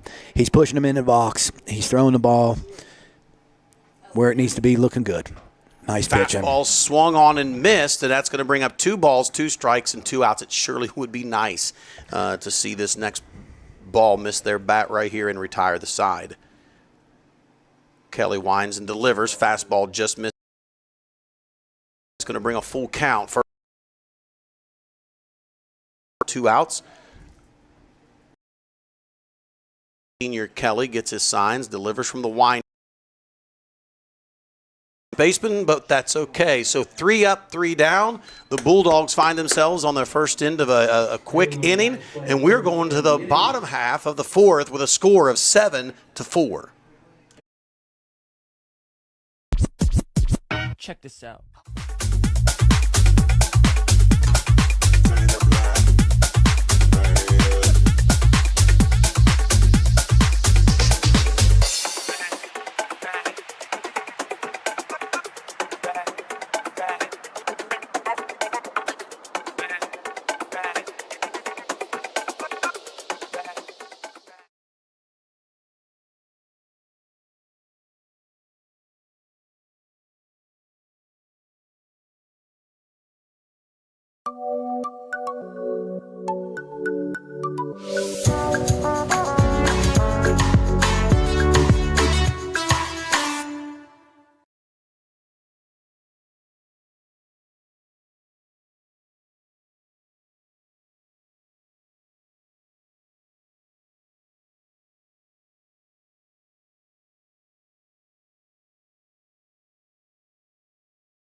Key Oil Company has been a proud member of the North Central West Virginia community since 1978. Key Oil Company has been drilling and producing gas and oil in West Virginia for nearly 50 years. Home office located in Weston, West Virginia. Key Oil Company is a proud supporter of all Doddridge County student athletes. Let's go Bulldogs. Welcome back to the bottom half of the 4th inning. Last inning, the Bulldogs did put up 4 runs. We had the bases loaded, 2 outs. Luke Rakiski hit a ball to the center fielder, got lost in the lights. It lands behind him, and because of his hustle, it clears the bases. Excellent job by the senior to hustle out every play and was rewarded handsomely for it. And now we go into the bottom half of the 4th, 7-4, and it's going to bring the new pitcher, Malachi Kelly, to the plate. And I know he is hungry to see his bat start to light up because this guy's got a lot of juice in his bat. He's a very good contact hitter, and we know there's a lot left in that bat. Last time at the plate, he was walked. So here comes Malachi. Our pitcher on the mound for the Blue Devils started off in center field. We've had a lot of changes tonight from the Blue Devils. This is Kyle Bullman on the mound, the lefty from the Blue Devils. Now we're awaiting the first pitch of the bottom half. Swung on and missed by Kelly. That's going to be strike 1. If you're just tuning in, we're halfway through this game, even though we should be over. We waited an hour and 10 minutes for the umpires.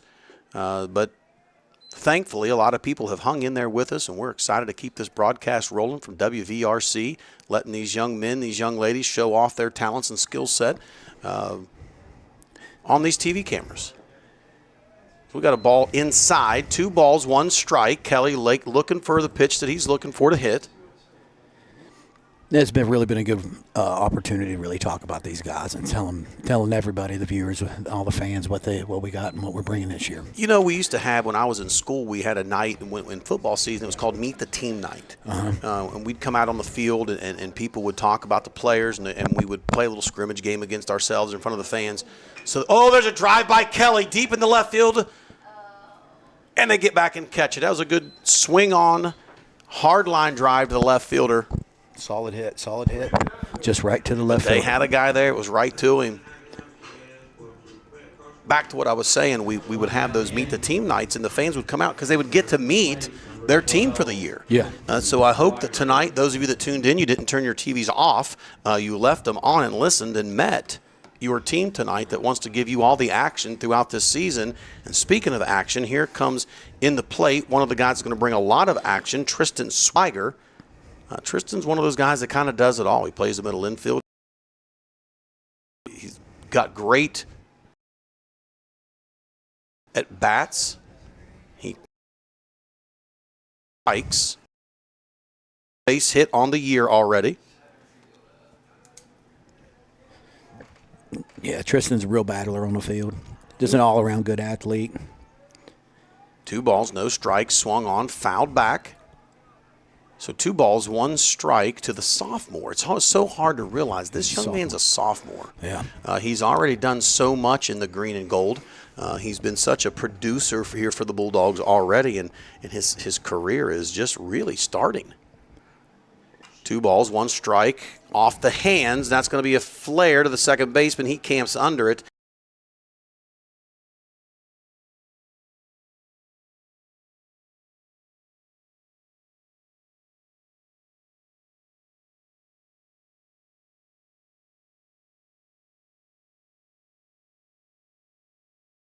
Pitch, we're not backing the pitch out front. We're kind of guessing when the pitch gets in on us, and we're allowing the ball to get to our hands instead of getting that barrel through the zone. So here comes Evan Kelly, lefty on lefty. Evan sees strike 1 on the outside of the plate. I think this guy's coming in to throw strikes now. I think we're going to get an opportunity here with this pitcher from St. Mary's. He's done a good job so far being in here. He's definitely done his job, and we see strike 2 out there as the plate extends out past 17 inches and just grabs that for strike 2.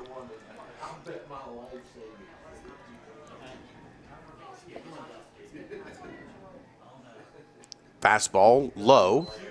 1 ball, 2 strikes. Evan Kelly at the plate. You know, they called that 2-strike on him. It was a little bit on the outside corner there. Could have been either way, you know. And Evan Kelly knows that that's a strike now. Now he's got a strike on that. He's got a stroke on that strike. Swing on and miss. So the Blue Devils comes out and does exactly what they wanted to do. 3 up, 3 down, and that takes us to the top of the 5th inning with a score 7-4, and we'll be right back. Mission in motion. In Doddridge County Schools, our students are becoming future ready, rising up with bright minds and big goals. Together, we are united to make a difference.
Mount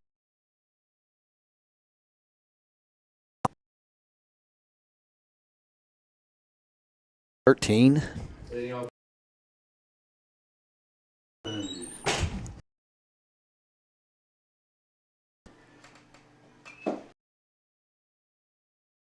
With a foul off, up in the count.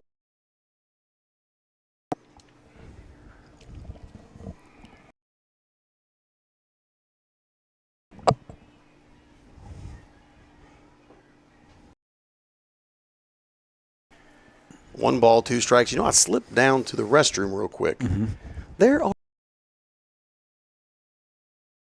Yeah. Foul ball. 1 ball, 2 strikes.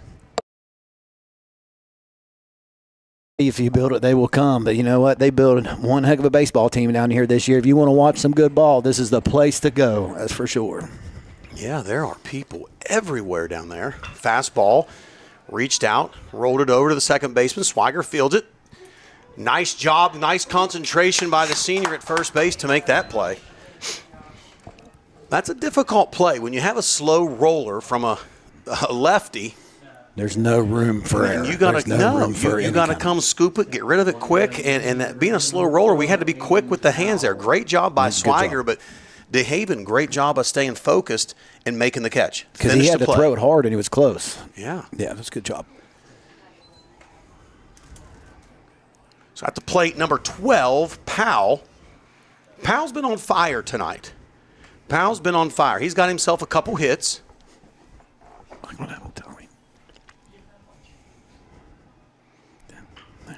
Yeah, look good right there. So Powell's got a couple hits on him tonight. Has definitely produced some runs. This kid's a tough out. He's had a couple hits right there into the 6-hole gap. I think they hit and run him last time. Is that correct? So Malachi comes in 2 balls and 1 strike, 1 out. Well, it might not have been a hit and run, but it looked like a hit and run because everybody was stealing and he hit the ball. They were all moving, and he hit a line drive in the left field. Nice job by the young man. So here he waits, ball on the outside. Nice That's going to bring up ball 3. So 3 balls, 1 strike, 1 out. Kelly is still on the mound for the Powell at the plate. He chases one up and gets a 3-ball, 1 strike swing. So now we have full count on the 2-hole hitter. And I believe the young man is back where he originally started on third base. In the first, 1 out, and that's going to bring the 3-hole hitter, another gentleman that's had a couple hits tonight, RBIs, the Berghammer hitter. He's done a great job from the left side of the plate. 1 down. Batting for St. Mary's, number 5, Casey Berghammer. Now Malachi's got a real good pitch from the stretch. Good slide step. Good. He changes his timing up really well. He looks good there. Nice job down the mound. He quickly fires strike 1, and he does. And it's all about that. You know, as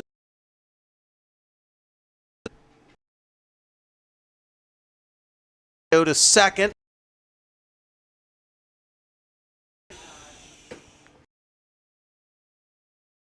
One mistake can happen. And once they're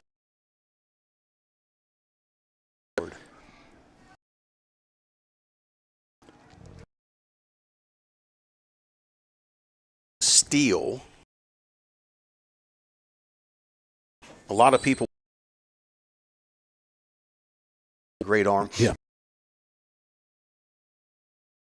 The pitcher. Yeah, absolutely do. You know, if you're a guy that swipes bags, you quickly find out that I'm not looking at the catcher as much as I am the pitcher. Yeah, absolutely. Malachi does a good job of keeping guys honest. I know he threw a ball away there, but he throws it away, but that's okay. We get and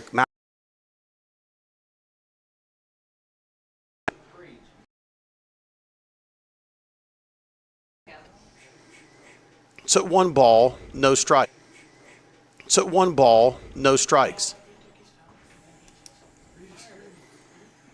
Fires on the outside corner. Nice job right there. 1 ball, 1 strike with 2 outs. I can almost guarantee he come back with a sinker.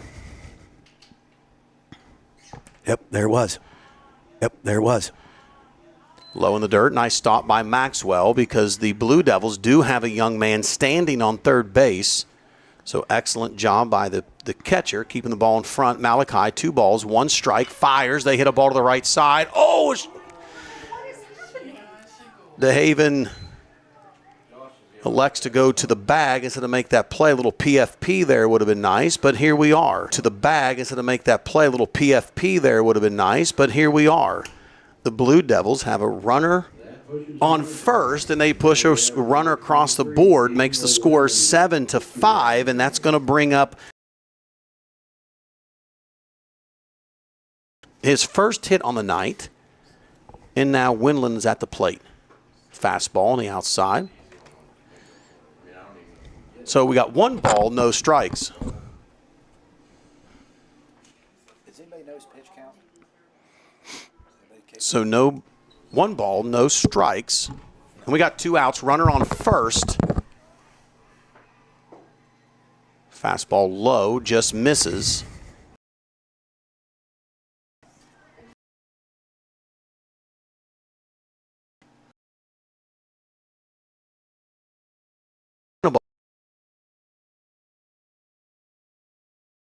Malachi goes 3 balls, no strikes as he misses wide to the 5-hole hitter, Winland. And now Winland's got a base hit on the night, so definitely got to be honest with him as he waves the bat around trying to distract, and we throw ball 4. So now we have runners at first and second in position, and that's going to bring to the plate the 6-hole hitter, number 3, DeWeese. This is what we talked about with these guys. This team is a scrappy, well-coached team. They have things right, and they've taken. Yeah, they have. Can't you fly outs and strike out and make 3 and 4. But then you got to catch it, and multiple things. If we make 1-1, 1 ball, 1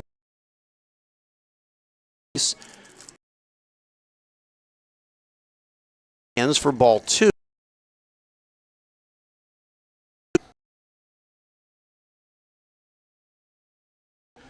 So we, as far as that.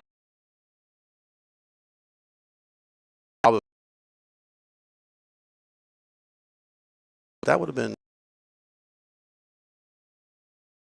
cannon behind that.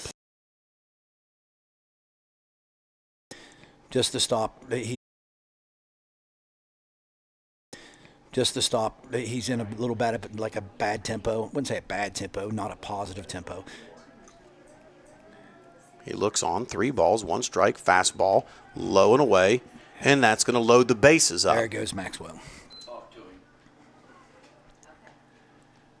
So we got 3 balls, 1 strike. Maxwell goes out to talk to him. Coach Wright wants to go talk to him, and I think the third baseman Dane's going to go. Everybody's going to go talk to him. So while they're talking it out, let's take a quick break and hear from our sponsors.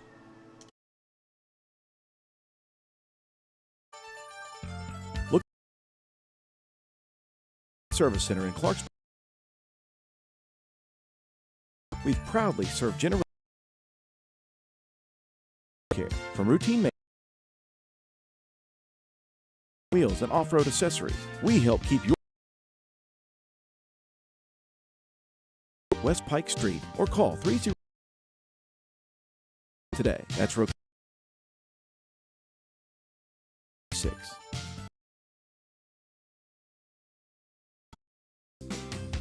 Bulldog Station in Doddridge County Sports is a winning combination. For all your pizzas, subs, and salads, call Bulldog Station at 304-666-1364. Open Monday 10 a.m. to 4 p.m., Tuesday and Wednesday 10 a.m. to 6 p.m., Thursday and Friday 10 a.m. to 7 p.m., and Saturdays 4 p.m. to 7 p.m. Bulldog Station located at 3.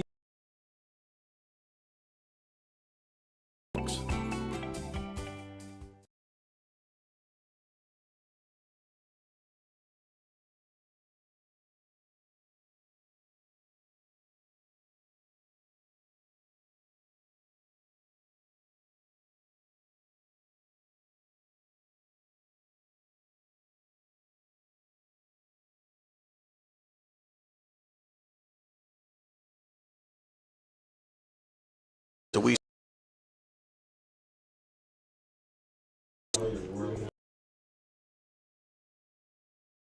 Evan Kelly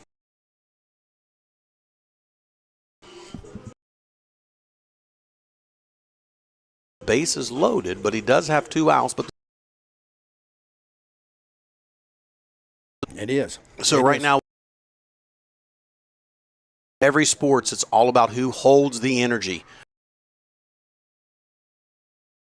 Bulldogs. You know, it's funny you say that is all based off your intensity and energy, you know. We don't see in high school sports or even high school baseball, and like right now.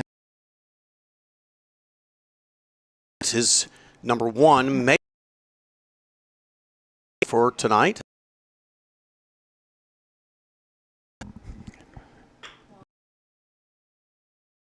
To make a play, fields is exactly what we were. Half of the will be.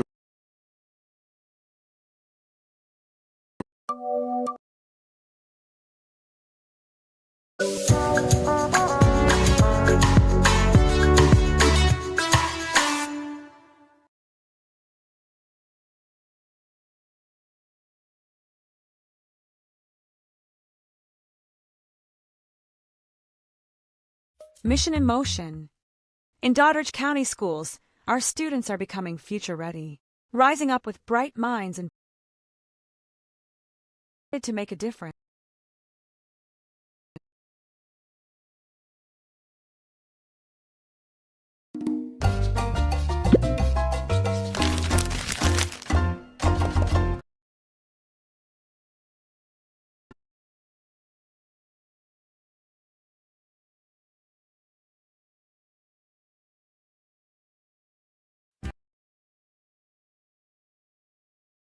Of the North Central has been drilling and producing home supporter of all.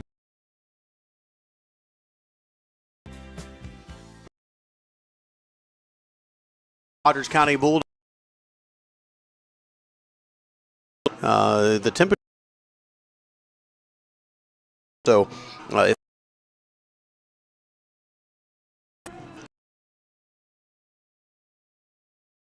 everywhere, and I do. Number 1, Aiden Pigg is going to get his first high school at bat. I'll tell you what, Aiden is a real hustler when it comes out of here. He's got a good attitude. He hustles hard. He's always willing to learn. Very, very, very good with saying, "I thank you, yes sir, no sir." Just a good kid all around. He's really enjoyable to be. To high first pitch. He is going to be hitting for Hunter Hayhurst, so we'll see what goes on there. I would say we would still see DeHaven go into the outfield, but for now, here comes Aiden Pigg. Takes ball 1. And I know as a freshman, it's a 2-run ball game. Your name gets called to come in here and have an at-bat. He's got to have some nerve, so let's see what the young man can do. Swings on, hits the ball up the middle. That gets past him. Aiden Pigg. Good for him. Excellent job by number 1, Aiden, coming in and getting not only his first at-bat, but his first high school hit. Great job, Aiden Pigg. He's batting 1,000 now. If I was him, I'd quit. Just stop right now. You can tell your kids one day, I've never been out before. That's right.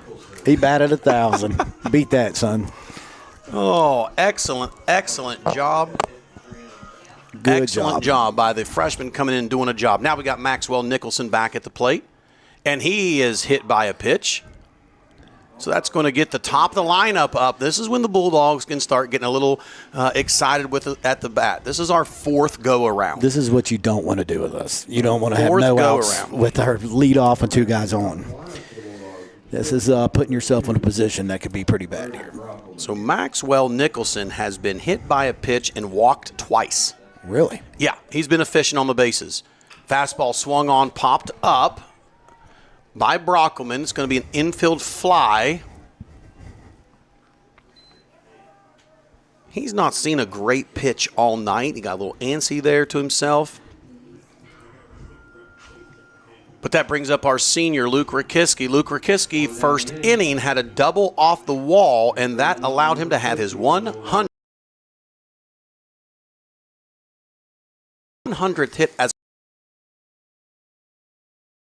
time left this season. So second strike.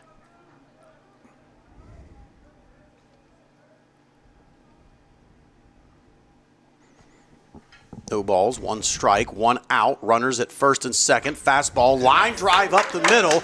That possibly could score Aiden Pigg. Aiden comes around, touches third. He's hustling, and he comes into home plate and scores. Aiden Piggs, 1 for 1 in his high school career and has scored every time he's ever been on base. Oh, come on. He deserves it. He's a hard little worker. He's a good kid. I'm glad for that. Excellent job. Great line drive, base hit by Rikiski. And now it brings number 7, Caleb Hall, to the plate with runners at first and third, one out, bottom of 5. Rikiski takes off, and he's going to take that bag standing up. I'm not sure what.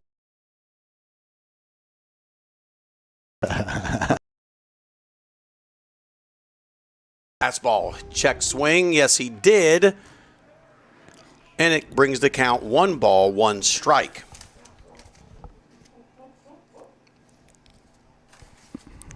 Speaking of stolen bases. Here we go. Fastball, low and away. So we got 2 balls, 1 strike so far on the night. Caleb has 1 hit, was a triple in the first. And then he got walked. So he's been on base a couple times tonight. Swung on and drove into right field. Is deep in the gap. Deep in the gap, gets by the right fielder, and we're got extra bases. Rikiski trips and falls, gets sniped around second base, but he still gets up. He and dropped his scores. pocket. He dropped his pocket. Rikiski trips at third base, bites the dust, still gets up and scores. Caleb Hall has a stand-up double into right center. And the Bulldogs start to pull away 10-5 here in the bottom of the 5th. This brings up Dane Murphy to the plate. The great Dane Murphy. The great Dane Murphy.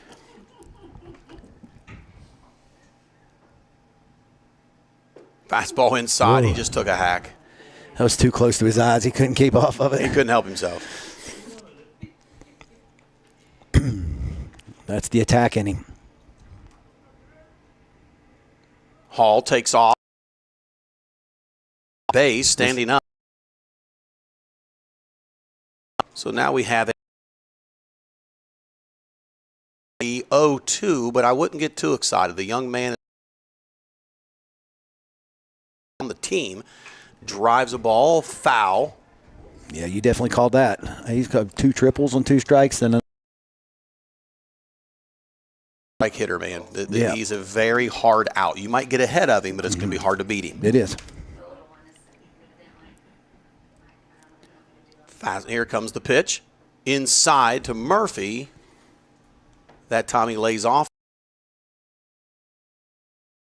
1 ball, 2 strikes.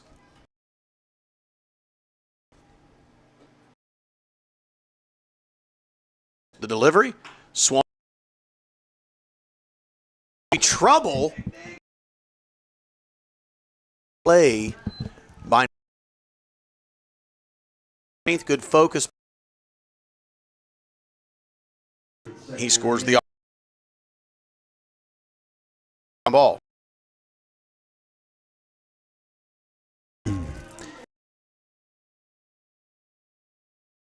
That's the 4-hitter for. And that brings Malachi Kelly to the plate.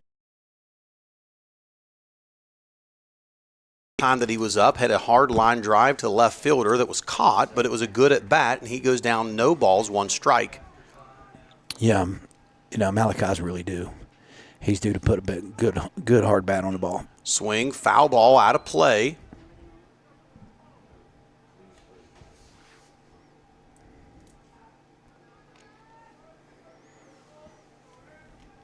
So in the bottom of the 5th inning, the Bulldogs start to pour some runs on. It is 11-5. Pitch. 1.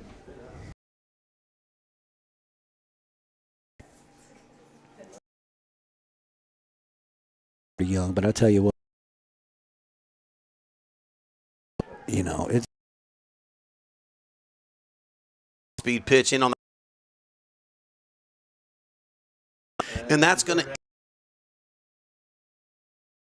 4 across and in favor of the Dogs. We'll be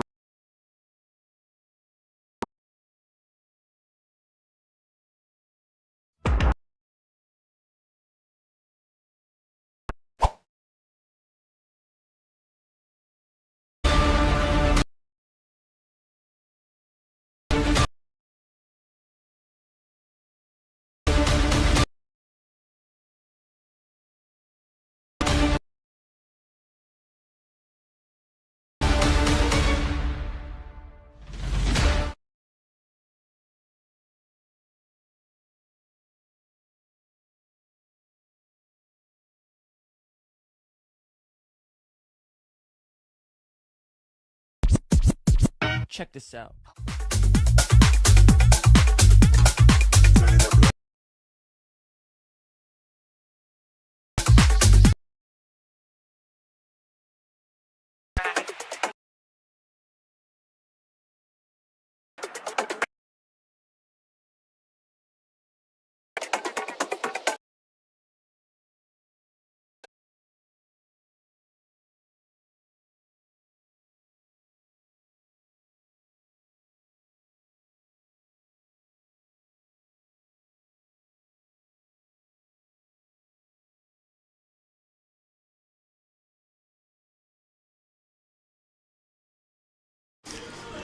welcome back, ladies and gentlemen, as I'm up here in a foxhole taking hand grenades, still being made fun of for earlier in the game with the no outs and the debacle. So here we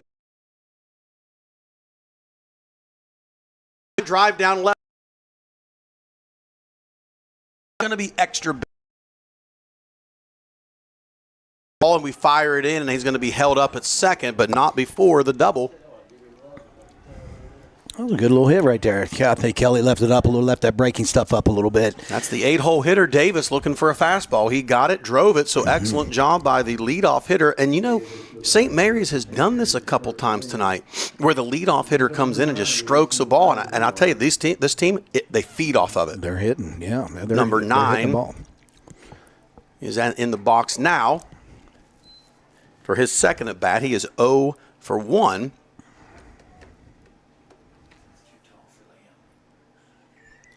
I can't wait to get this cold weather out of the way and let it warm up. It's hard. It's really hard on them. Here comes Evan down the mat. We do have a race.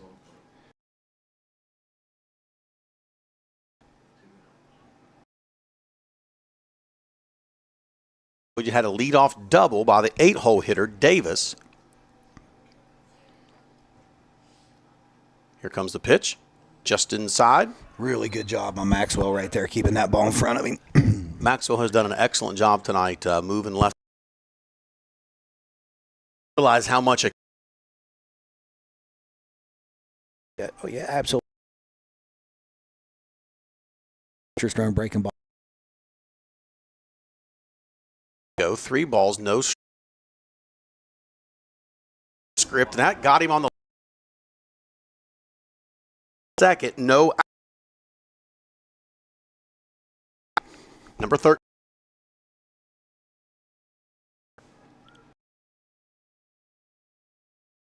Here at all is. So we've got be able to keep those guys. We got a lot more guys in there. For the situation. If his arm. I'd say what he's threw it on a cold. Yeah. Today might be backing up. Either the Friday game. Kelly delivers, swung on, foul ball. So now great job by Evan to come back and attack this hitter and go 0-2 on the leadoff hitter with runners on first and second. The 8-hole hitter started the inning off, Davis, with a double down the left field line that got to the wall. Oh, nice pitch by Kelly. The breaking ball, breaking late. Got a little sword in there right there. Breaking late. Got a little sword in there right there. I seen that. Great job. So now we got one down. I seen that. Great job. So now we got one down. Runners at first and second, and we're looking on runners at first and second, and we're looking at one pitch away. One ground ball away from getting at one pitch away. One ground ball away from getting out of the inning. That brings up number 12, Aiden Powell. Out of the inning. That brings up number 12, Aiden Powell.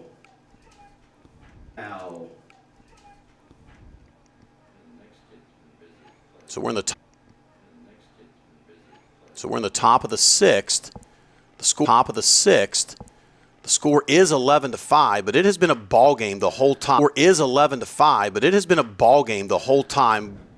Ground ball down the third base side. That's going to be just foul.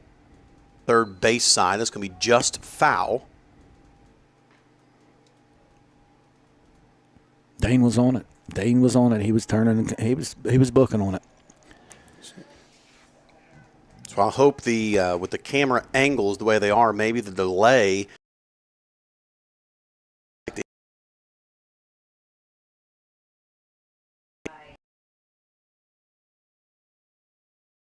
And that ball breaks to hit. And he would come back and throw 3 strikes. Breaking ball.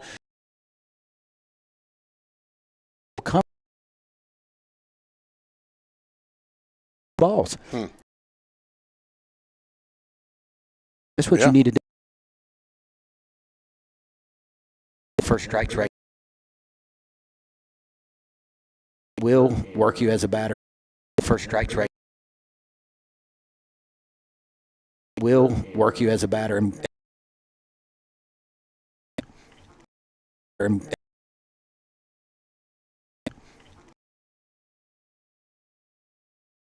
To lead off.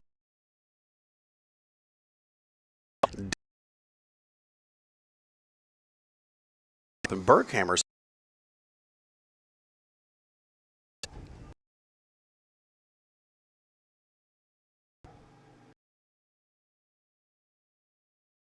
looking at runners at first, second, 2. The swung on and missed. I'm a little confident in that breaking ball, and I always feel confident when you can put it in the dirt with Maxwell back there to block it. That's a fact.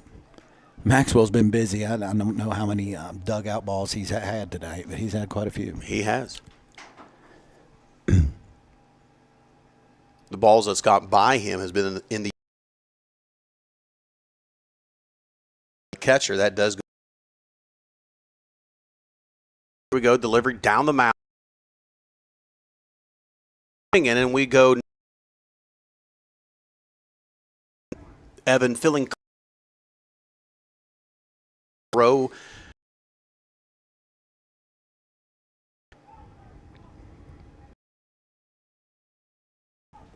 Here's delivery. Swung on, ripped foul right into the dugout.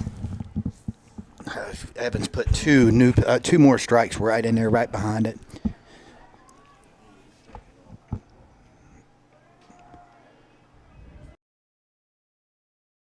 It's top of the driven down.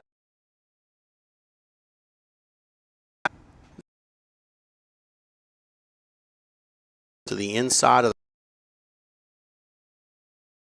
I see a changeup. Changeup, no. all inside on that. For ball. That's what it doesn't matter.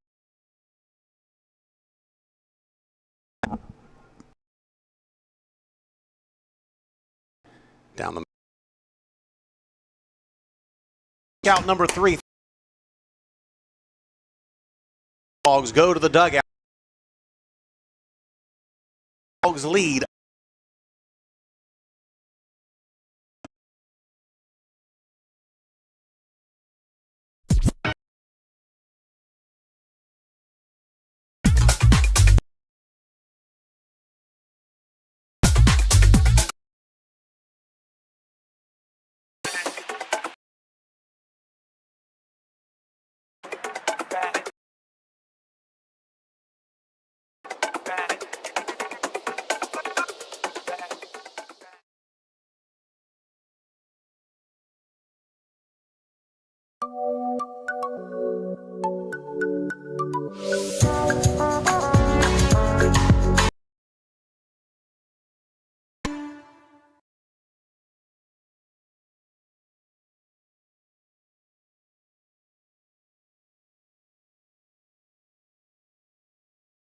Ellenboro, Florida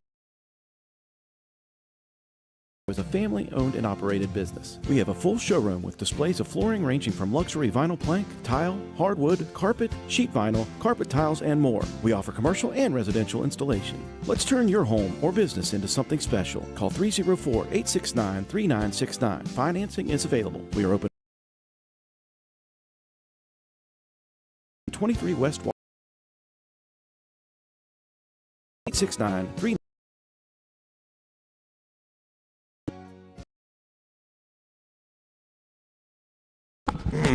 Welcome back, and we are in the bottom half of the 6th. So potentially 6 outs away from this ball game being over. Standing in the way is a scrappy, no-quit Blue Devils offense. Here we go, folks. Coming up to the plate is our second baseman, Tristan Swiger. Fouled off first pitch. I like the aggressiveness. First pitch. Fouls it off to the right side. Yeah, Tristan's got a real nice swing area. He's done some good things already this year, but he hasn't really broke all the way open on the bases. It's coming, though. See, off-speed try there. It stays high. So we have 1 ball, 1 strike to the batter. And this lefty for the Blue Devils has got to be happy. They've kept us off balance, has mixed some pretty good two-pitch approach. So he's done his job on the mound.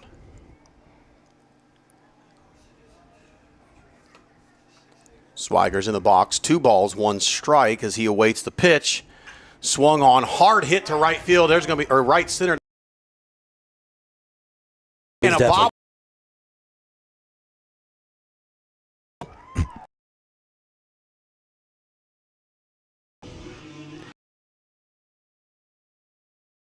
Is that if you bobble the ball in the outfield, it don't matter if it's straight to you. If you bobble the ball, they're getting an extra base. You know, we teach those guys that as soon as the bat or that too. and he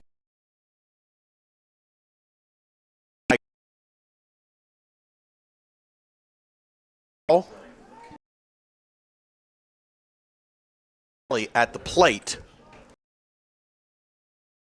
The Bulldogs business, but what he was just doing right there is a stolen base and timing on the pitcher. That's it. So it's hard to beat.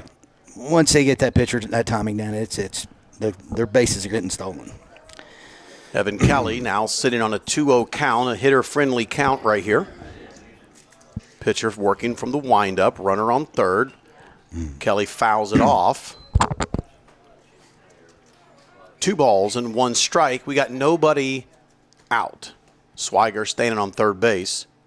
Coach Wright is talking to him, probably saying, hey, if you see a ball bouncing away, let's try to score. Ball on a line, we're getting back. Ball stays low, and that's going to bring up 3 balls and 1 strike in the bottom half of the 6th inning, where the Bulldogs are leading 11-5 over the Blue Devils of St. Mary's. Here's your pitch, and it's up and away for ball 4. So here we are again. Runners at first. To the plate. Once again. The line. Once again. The line. Of and Pig. And third.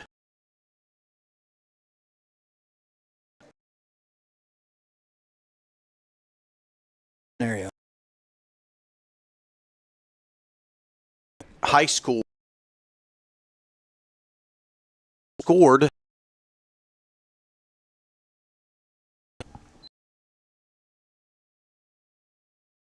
get an RBI.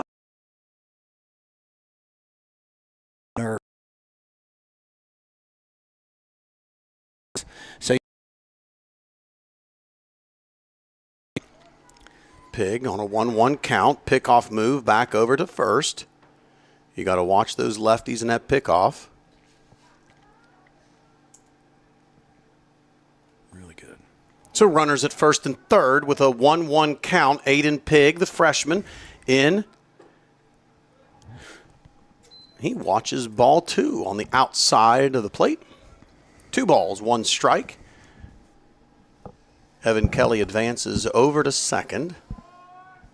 So now a base hit could potentially score 2 runs here. Here's the delivery. He sees ball high, so 3 balls and 1 strike. Aiden was a young man that wasn't even going to come out and play baseball.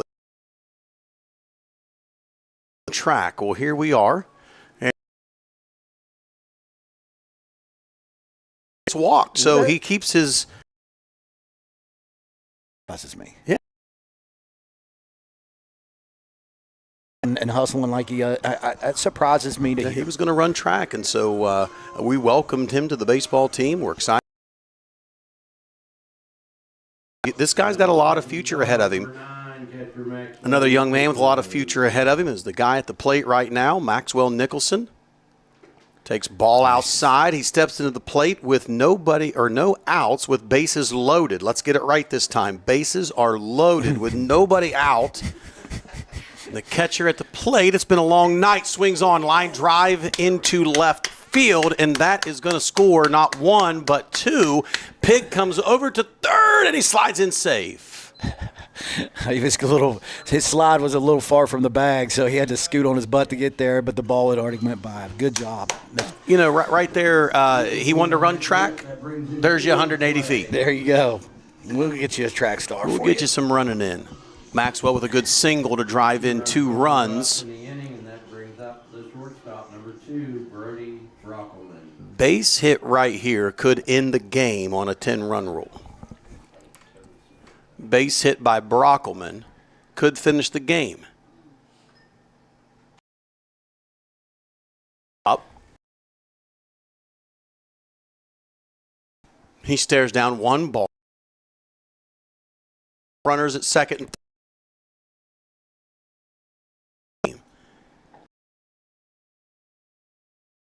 Oh!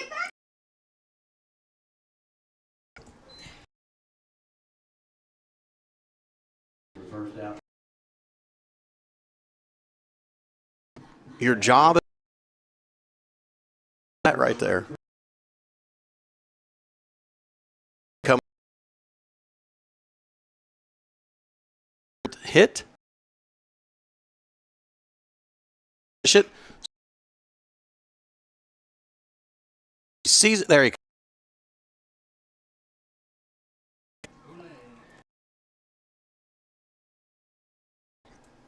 And that's fielder.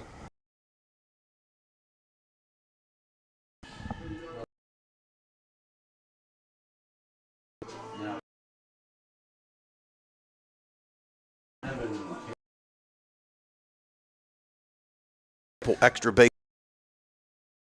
He's had a. And that's going to probably. Caleb and Hall. That. In to 5. and start to excited about a few more minutes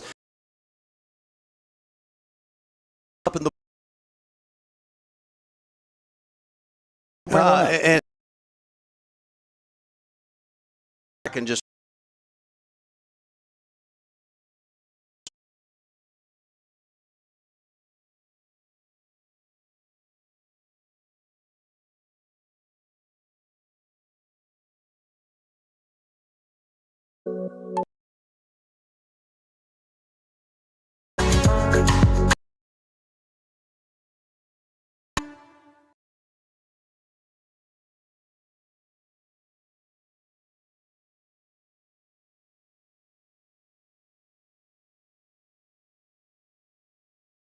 Mission in motion. In Doddridge County schools, our students are becoming future ready, rising up with bright minds to make a difference.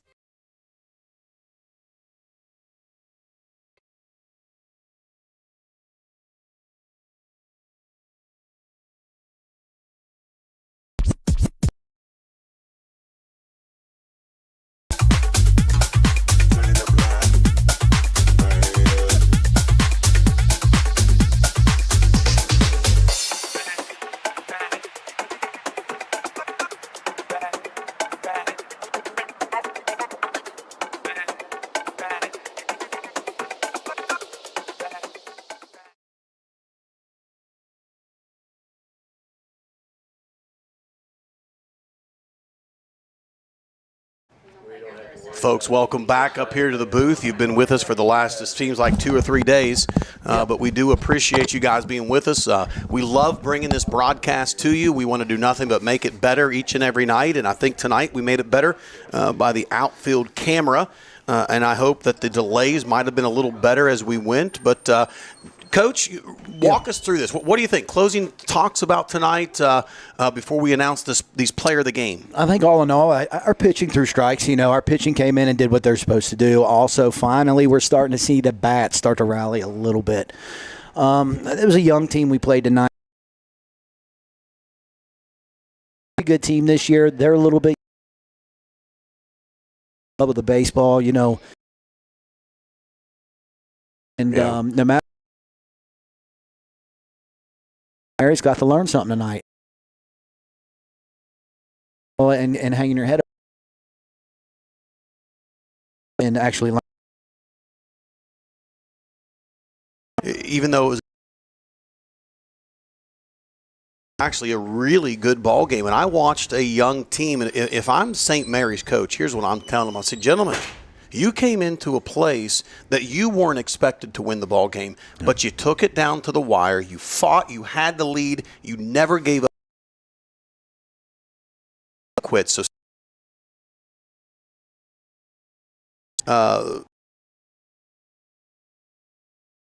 good.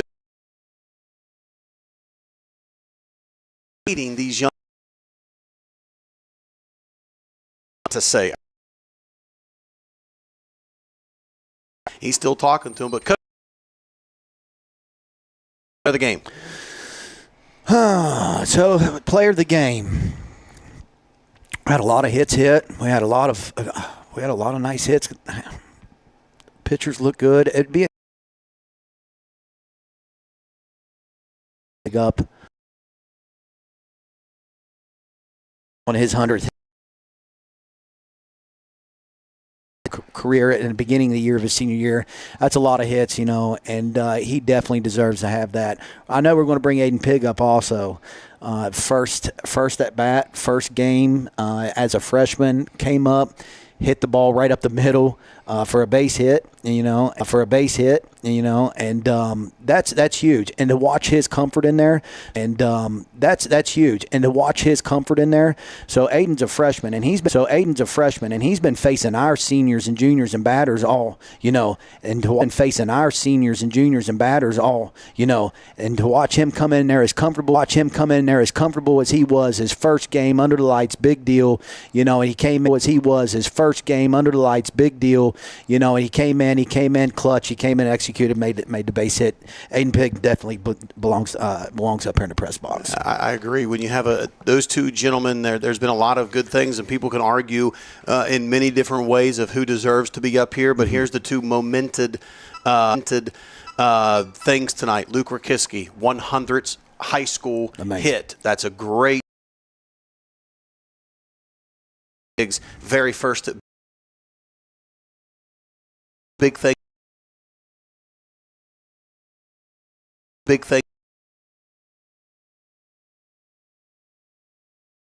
But Doggin now. Chat with them, and then we'll. Because these young men and how excited they are. Yeah. You know, we had those two.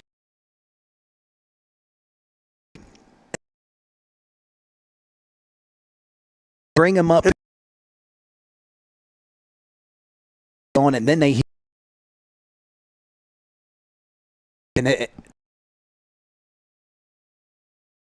to go up in the press box, and they would have the paper there, the telegram, right. And everybody would be asking me all these questions, and that's a huge deal. It is. It is. At 14, 15 to go up in the press box, and they would have the paper there, the telegram, right. And everybody would be asking me all these questions, and that's a huge deal. It is. It is. At 14, 15 years old, and they're asking you all these big deal questions, and you know, and the next thing you know, like these guys, that's going to turn over to the next generation.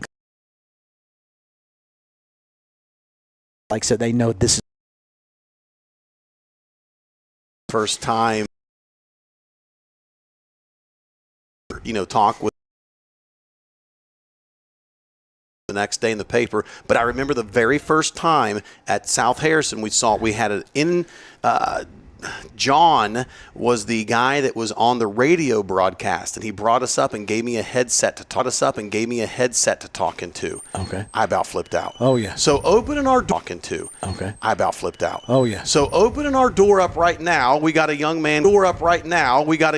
Coming to see us, so he's going to put his headset on and come talk to us. Luke Rick. Night you came in, it was a big night. There were some things on the line, not necessarily team things, but an individual thing. 100th hit in high school. Congratulations. How did that feel? Yes, sir. Thank you. You know, that's something I ended last year just short of. I ended last year with I think 98, and you know that was my goal this year. You know, of course, like try to break 100, and you know I think that's a big. Did it line drive? Thought you were going to lace in the left field as a senior.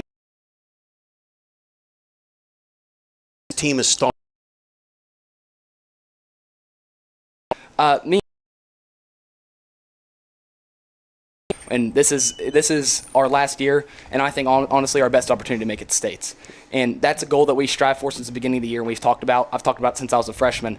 And you know, being ones that's been here for 4 years, you know, that's a goal I want to bring to Doddridge County. We haven't been there in 22 years. So no, more than that, honestly. I 1994 was the last time you guys were there. I'm not in math class right now, so don't judge me. But yeah, you know, I think we have a lot of potential. You know, there's definitely some stuff we need to work on. I just think, you know, today we gotta. I don't even know the wording. I think we got a lot of potential, and there's some stuff we need to work on. But I think once we find out our rhythm, find our groove, we're going to be dangerous. There you go. I think so too. I think you guys have a lot of weapons. I don't think we've reached where we're going to be this year, but we are definitely excited to watch you play. We're proud of you. Yep. Hats off to you. Great way to come into tonight. First inning, first at bat, double off the wall, 100th hit. So congratulations. We appreciate you. And for tonight, you are the player of the game. I appreciate it. Thank you, Ben. All right. Now, our next young man that is coming in here, we just talked to a senior veteran, and now we put the headset on another young man, and this is Mr. Aiden Pig, a freshman, walks in. So, Aiden, here, walk me through this. You get the call to come in as a pinch hitter.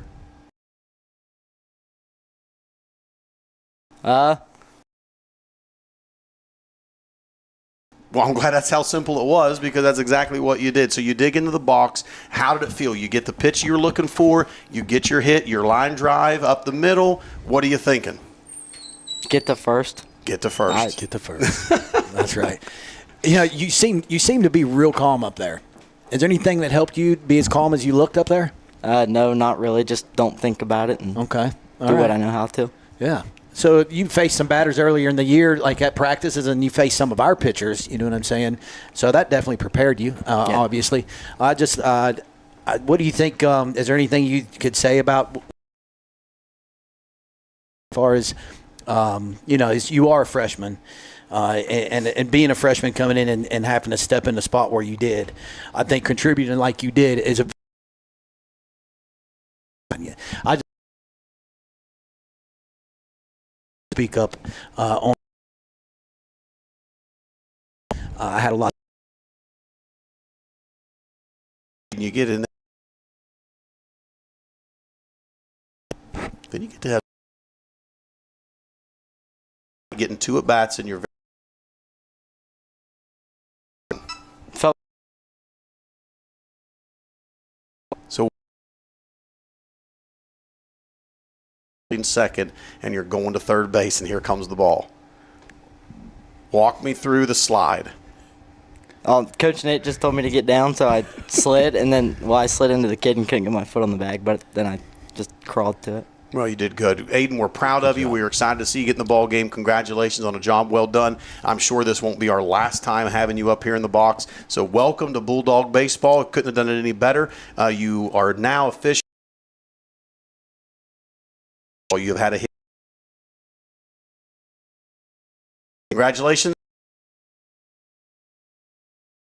Shortly. Thank you. Now tossing the mic over to our head coach, and let's hear some final words. Coach, it was kind of a rocky start, maybe not quite the way you would have drawn it up, but the ending was quite well. What do you think was going on kind of midstream? You're talking about like middle of the game Middle there? of the game. I think they started to click and kind of realize where they were at. One thing that you see a lot in baseball, and we know what we're capable of playing at. The thing, like last night, they got some other guys out here with some softer stuff. They got to make adjustments. That's right. Good hitters make adjustments. I don't care if it's slow pitching, someone that's throwing hard. Good hitters hit that, regardless of what hitters do.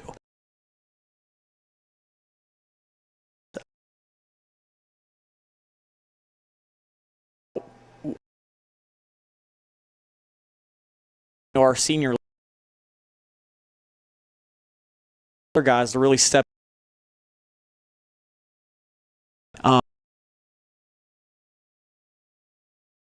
I counted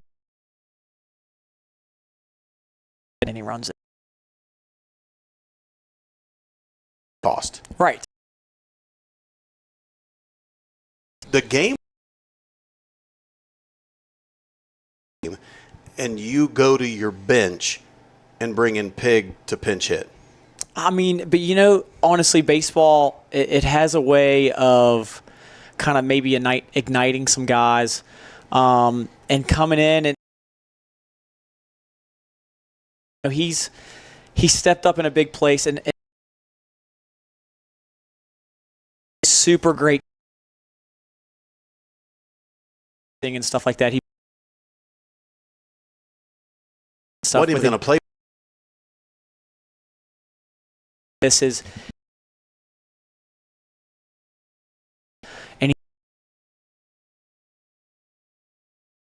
and from watching him,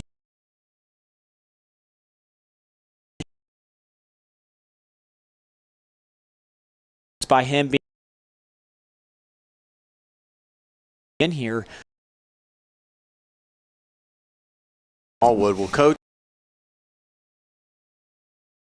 Had an emotional, because you got to dig out. It was behind and trailing. And I will tell you, it'll be a lot like tonight. Eat and find ways to. A great start to a good season, and being when we come out, and we are excited.